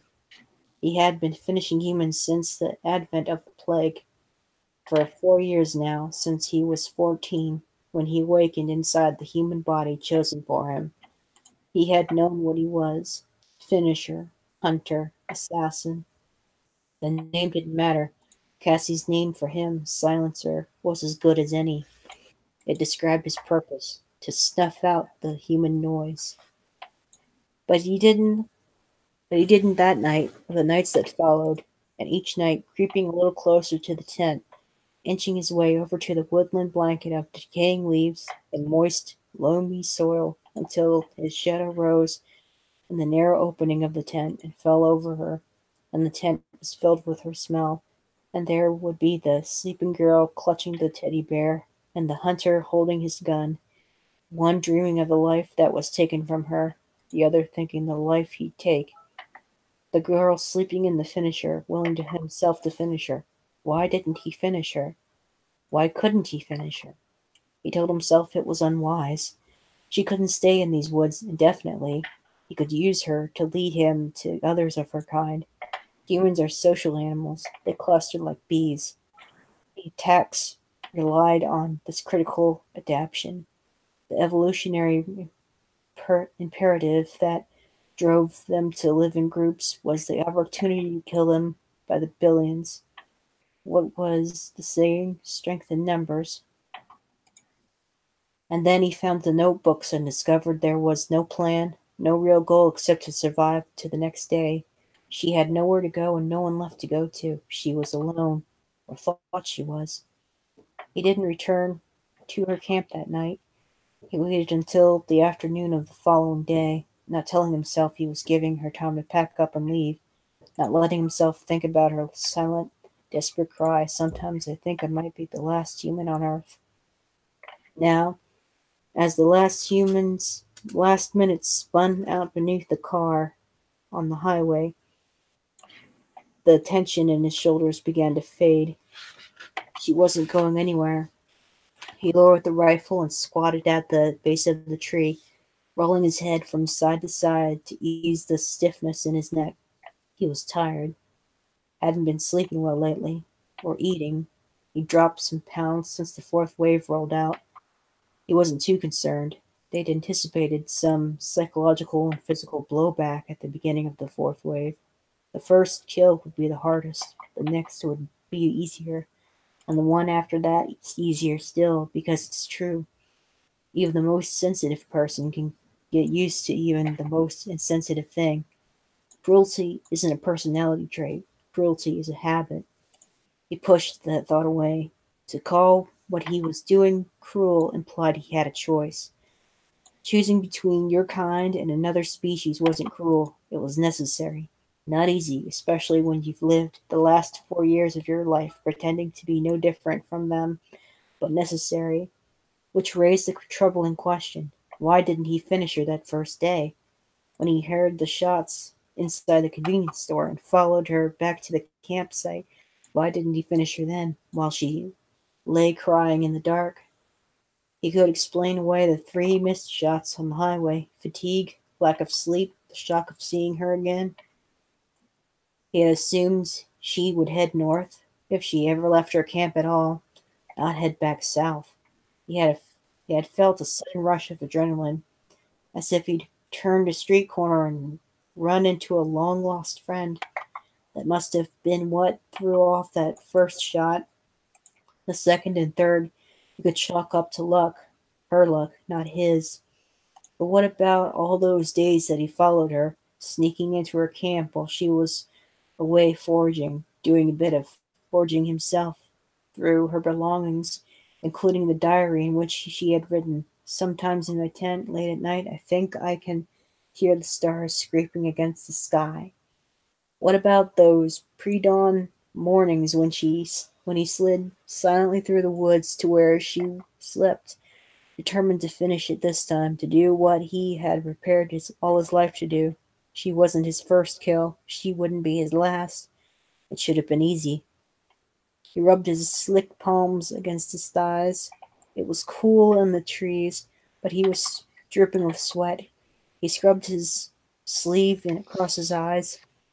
The wind on the highway, a lonely sound. A squirrel scampered down the tree next to him, unconcerned by his presence. Below him, the highway disappeared over the horizon in both directions. Nothing moved except the trash and the grass blowing in the lonely wind. The buzzards had found the 3 bodies lying in the median. 3 fat birds waddled in for a closer look while the rest of the flock circled in the updrafts high overhead. Buzzards and the other scavengers were enjoying a population explosion. Buzzards, crows, feral cats, packs of hungry dogs.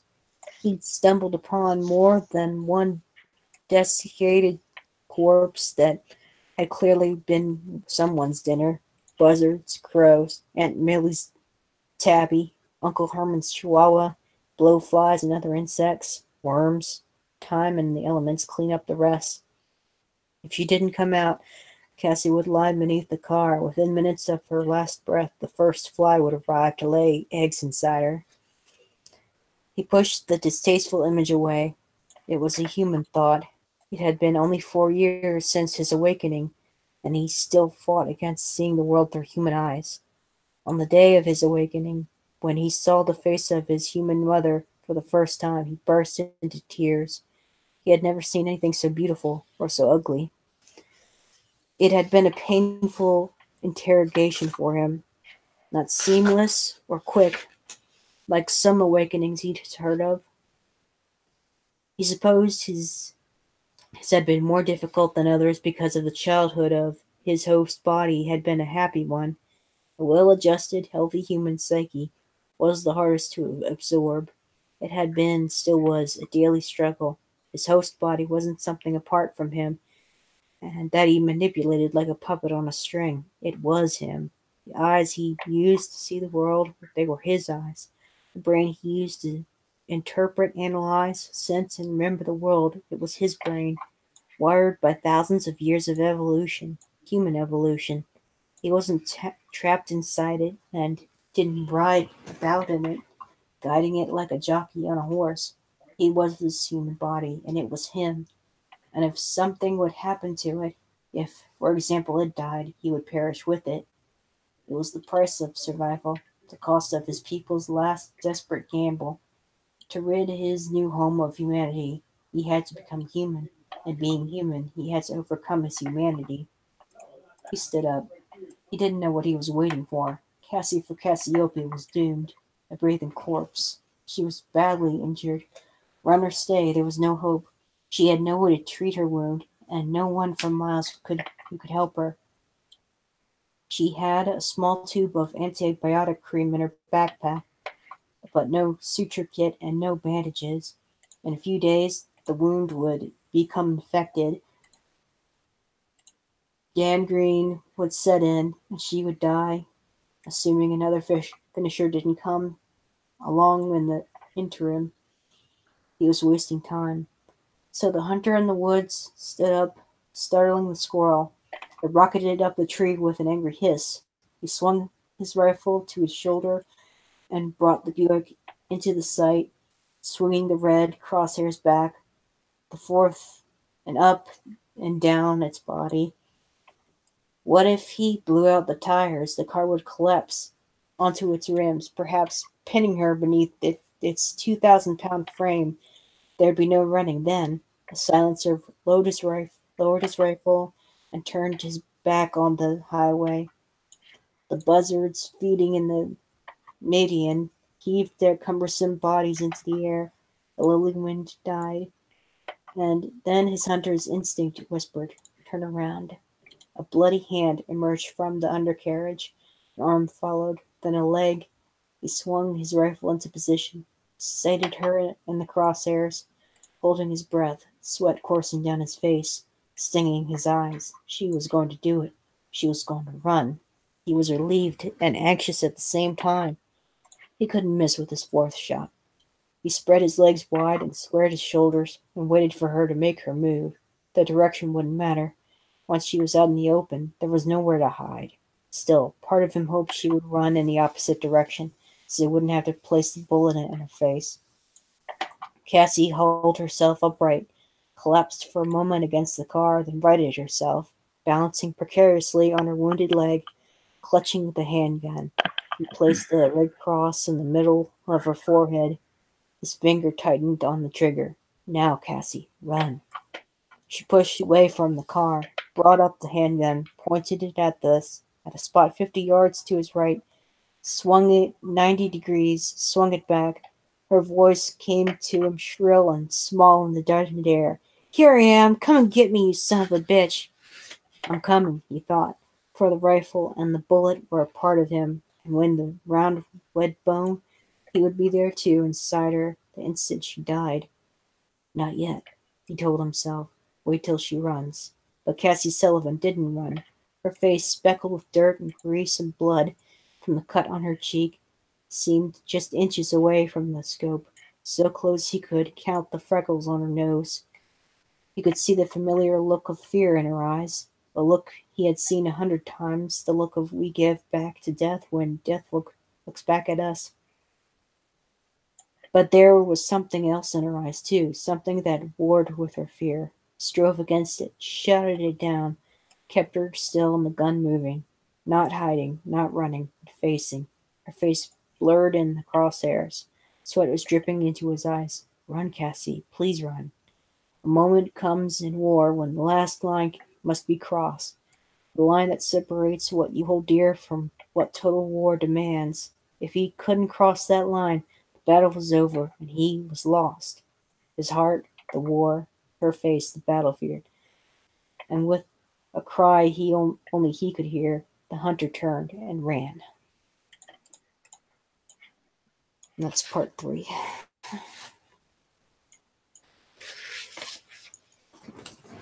All right, I guess we could stop here for tonight and final discussions, I suppose. And the next part could be for like Thursday's daytime stream. I need to drink a tea.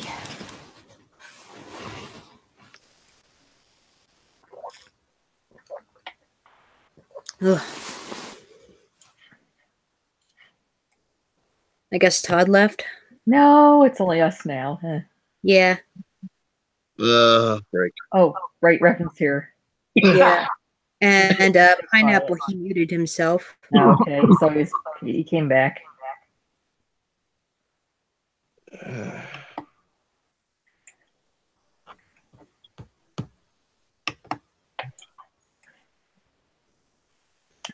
Progress in the game, so. Oh, jeez. Oh, Are you okay, Levin? Well, yeah, I'm fine. I'm just feeling. I don't. My face just feels like it's on fire right now.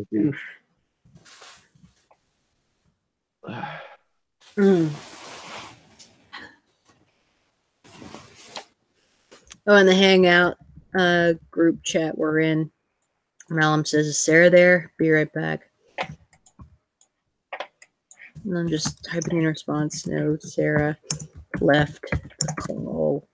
I think a while ago.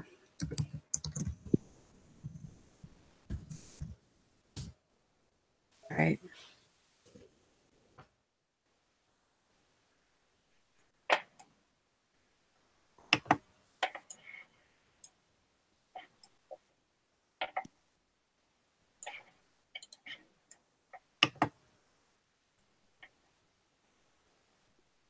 Oh boy, I'm tempted to say a word. One word. No. Power of Big Sister compels you.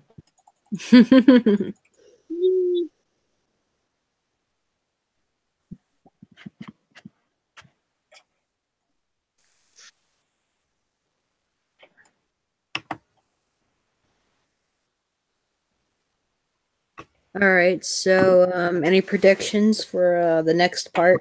Not really, but I'm still sticking by my theory. Well, maybe not necessarily the whole CNN thing, but I'm thinking that it's an inside job from the government because you never actually see the aliens for one. Yeah. So that is very well plausible. Yeah. That's definitely what's depicted in the movie. That that could be an inside job. Yeah. Because my guess is because they mentioned the owl in the prologue. But my guess is that it could be an alien, but it could also be the fact that they put the disease in the animal and then released it to carry the disease. Mm-hmm.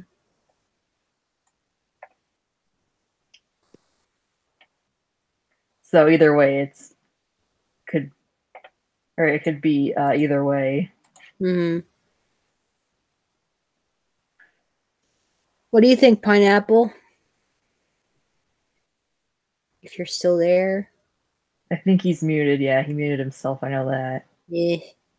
All right. How about you, Revan? I think the Jews did it.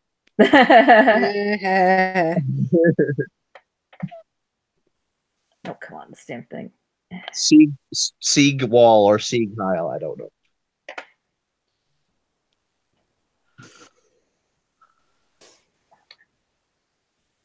Well, I definitely think it's only going to get more intense from here. Probably get back to Cassie. And then maybe at another part, we'll get back to Ben.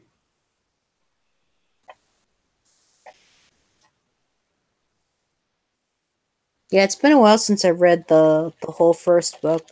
I sort of forgot how Wait, you have intense. another book? Yeah, Oh, I did not know that. yeah, that's the first book in a trilogy actually, and Ah, on Christmas Day I got the second one. cool. Yeah, I think this Friday I will start reading it like before I clock in for work.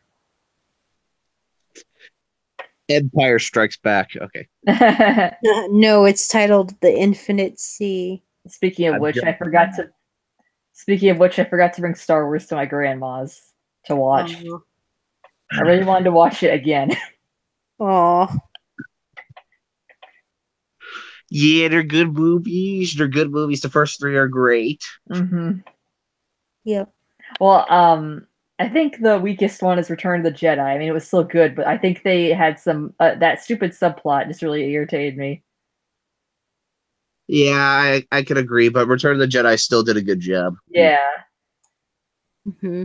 because like you know, the ending kind of reminded me of the ending of The Legend of Korra. With the whole like death and everything. It's like, you know, it's it feels rushed, but at the same time, it hits you like a damn truck. So I think they did a good job with, or how they, even if it was rushed, I think they did a good job with that aspect. It sounded like it seemed like to me after doing some stuff at research or whatever, it seemed like down someone's neck. I can't be specific right now. What's that? That's when Lucas started breathing down people's necks around the time of Yeah, he started letting his ego get to him. Yeah, something like that, or breathing down people's necks. Yeah. Yeah, you can't let the. I gotta remember that if I become successful, I gotta remember not to do that because it's like then the same thing's gonna happen to me. My work's gonna become garbage. Mm-hmm. Well, it's like he tried to do too, he did again, all the other movies were like group projects and all that, Yeah. and he took on way too much and all that stuff or whatever and all that in Return of the Jedi and all the other movies and all that. Like again, if you look at like Attack of the Clones, like within the whatever it all, the bonus material or whatever, Yeah. director's cut for it or whatever and all that, you could see like Luke like. You can see like Christian Hayden's face or whatever and all that. Like, the actor for Anakin Skywalker, by the way. Yeah. You should see his friggin' face. Like he's like, "Oh God, help me! What am I supposed to do here?" And yeah, it's like, oh, it's all his fault that the prequels are terrible. No, I was like, I liked him in Revenge of the Sith, honestly. No, Christian Hayden is a good actor. He just has to be given. He's actually quite good. He just needs to be given good material. Yeah, exactly.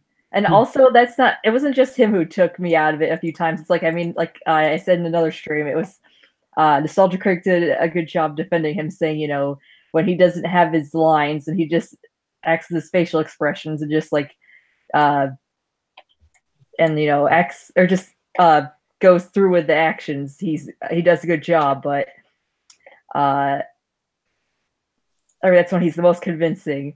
And also because they're like who's the guy who played Mace Windu? I know he's been in other shit, so Samuel Jackson, I think. I don't. As he was Nostalgia Critic also when he was saying, you know, he didn't look very comfortable saying certain lines either because he says, "You think an actor who says things like this," and he shows the clip where it says, "I'm sick of these motherfucking snakes on this motherfucking plane," and sorry, this game. Is like, you think an actor who says these kind of things is comfortable saying this, and then he shows the clip where he is about to fight Palpatine. He says the oppression of the Sith will not return, because he also looked like he was stumbling out with his lines there as well. Because he's like, I think at the back of his head, he's like, really, dude, really, dude. The oppression of the Sith will never return. You have lost. Yeah, now. Exactly. Now, he also now you have lost. Yeah, he did not look very comfortable. Yeah, the guy who played Mace Windu also did not look comfortable saying that line. So it's like, yeah, cut the actor some slack. Well, yeah. Well, and also even Palpatine, like I can tell a guy who acted for Palpatine. I don't remember his name, but it's like he did like the best with the material he was given and all. And I'm like thinking like whatever. And also it took me out of the immersion completely. Like again, like the last Jedi, they portrayed Palpatine as this evil, like sinister, like basically sociopathic killer or whatever, basically, and all of that or whatever and all that. And then and I don't know what happened in the Revenge of the Sith. It tore me out completely because he starts like laughing and cackling like in this weird, strange way at the wrong time or whatever. Like the laughing and cackling timing was completely off. It's like I don't know. It whatever. It seems like he like started laughing, calculating, and started. I'm not sure if I would prescribe it as yelling or gagging towards the during the duel with Yoda and all that. I'm like, this is not This is not Darth Sidious. This is not Palpatine. Like he's like yelling and snarling and all that stuff. And I'm like, come on, like this is not like a Sith Lord. It looks like a giant fucking baby. God. Yeah, but I think he did what he could with that. The material he was given, he did a good job. So yeah, I quite enjoyed his performance. Like he even seemed uncomfortable actually when he said it's treason. Then a bit, I think. Yeah, even he seemed uncomfortable with it. Jeez.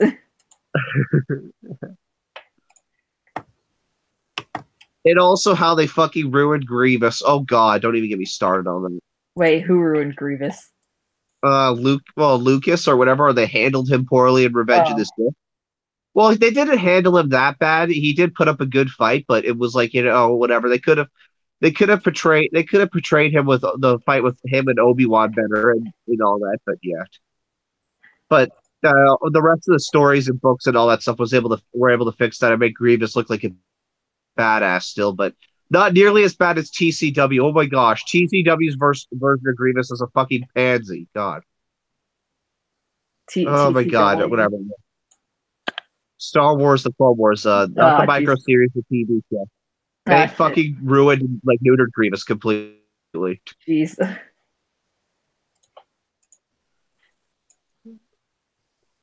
Grievous. It was just sad to see. Like in the micro series, like watch the Clone Wars micro series. I could link it to you or whatever. Like you should see like how much of a death machine Grievous is. He's basically like a T-800 with crocodile eyes, with wielding 4 lightsabers at once. And then all of a sudden in Revenge of the Sith, the first scene you see him, he becomes this laughing, coughing, coughing like sick joke, like in the first scene or whatever. He doesn't seem like this uber powerful like death machine. And Lucas came up with this excuse saying that he's supposed to be this mustache, spinning like type of or criminal or whatever and all that stuff. You already have that in freaking Dooku. Like you get my point, right? Like he already has like that mustache twirling, shady criminal in Dooku and all that. So what kind of character is Grievous supposed to be? Yeah, hi. Can you guys hear me? Yeah, I can hear you. Yeah. Sweet. Honestly, I don't even think he planned Dooku out, but Dooku still came out as a good character for the most part. I don't even think that he really thought him through. Oh, jeez. Because Dooku is basically a replacement for like how Maul was killed. Basically, that's all Dooku was. Even though Dooku was pretty cool, don't get me wrong, but they still were able to make his character good. But still, it was whatever. Oh, Koi. Yeah. Street taco salad. Okay. I'm having that now. Oh, yum. Cool. I had some. My dad took us out for dinner tonight. It was what I had was pretty good too.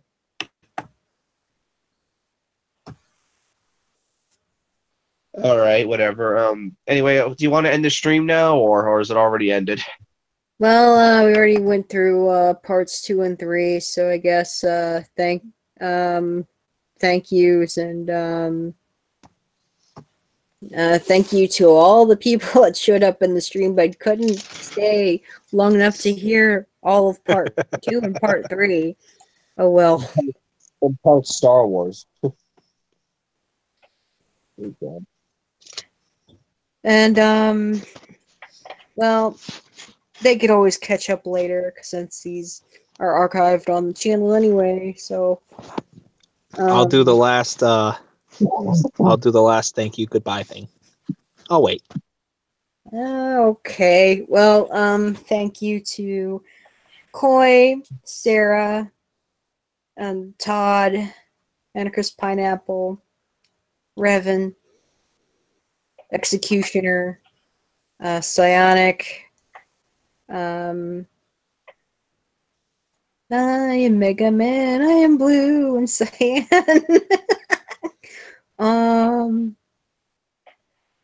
Thank you to Nate the Voluntarist and Night Shift 10,000, Ancap, I too bad you couldn't come. And thank you, Malum, even though it was just you making cameos on call. And thank you to all who showed. And thank you all to everyone who showed up in the live chat. It's Zach Helicopter Cat and wish you could have Enderblade 123 and Bicky. Yeah, a lot of people stopped by though, so that was nice. Yeah, just popping in and saying Happy New Year's Eve. Yeah, that was nice at least. Yeah. Yeah, so looking forward to the daytime stream on Thursday in which we start part 4.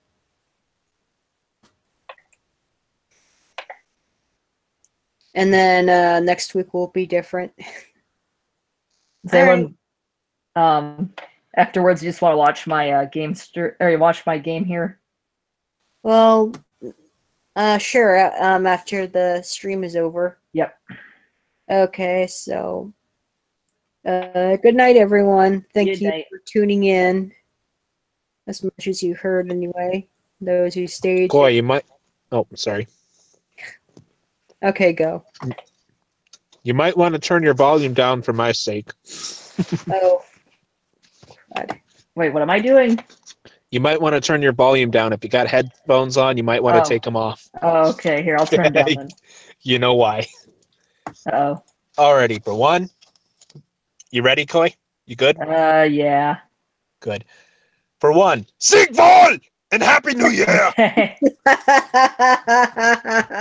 See you next year, yeah! Okay, I'm done. Okay. Gonna start the stream now.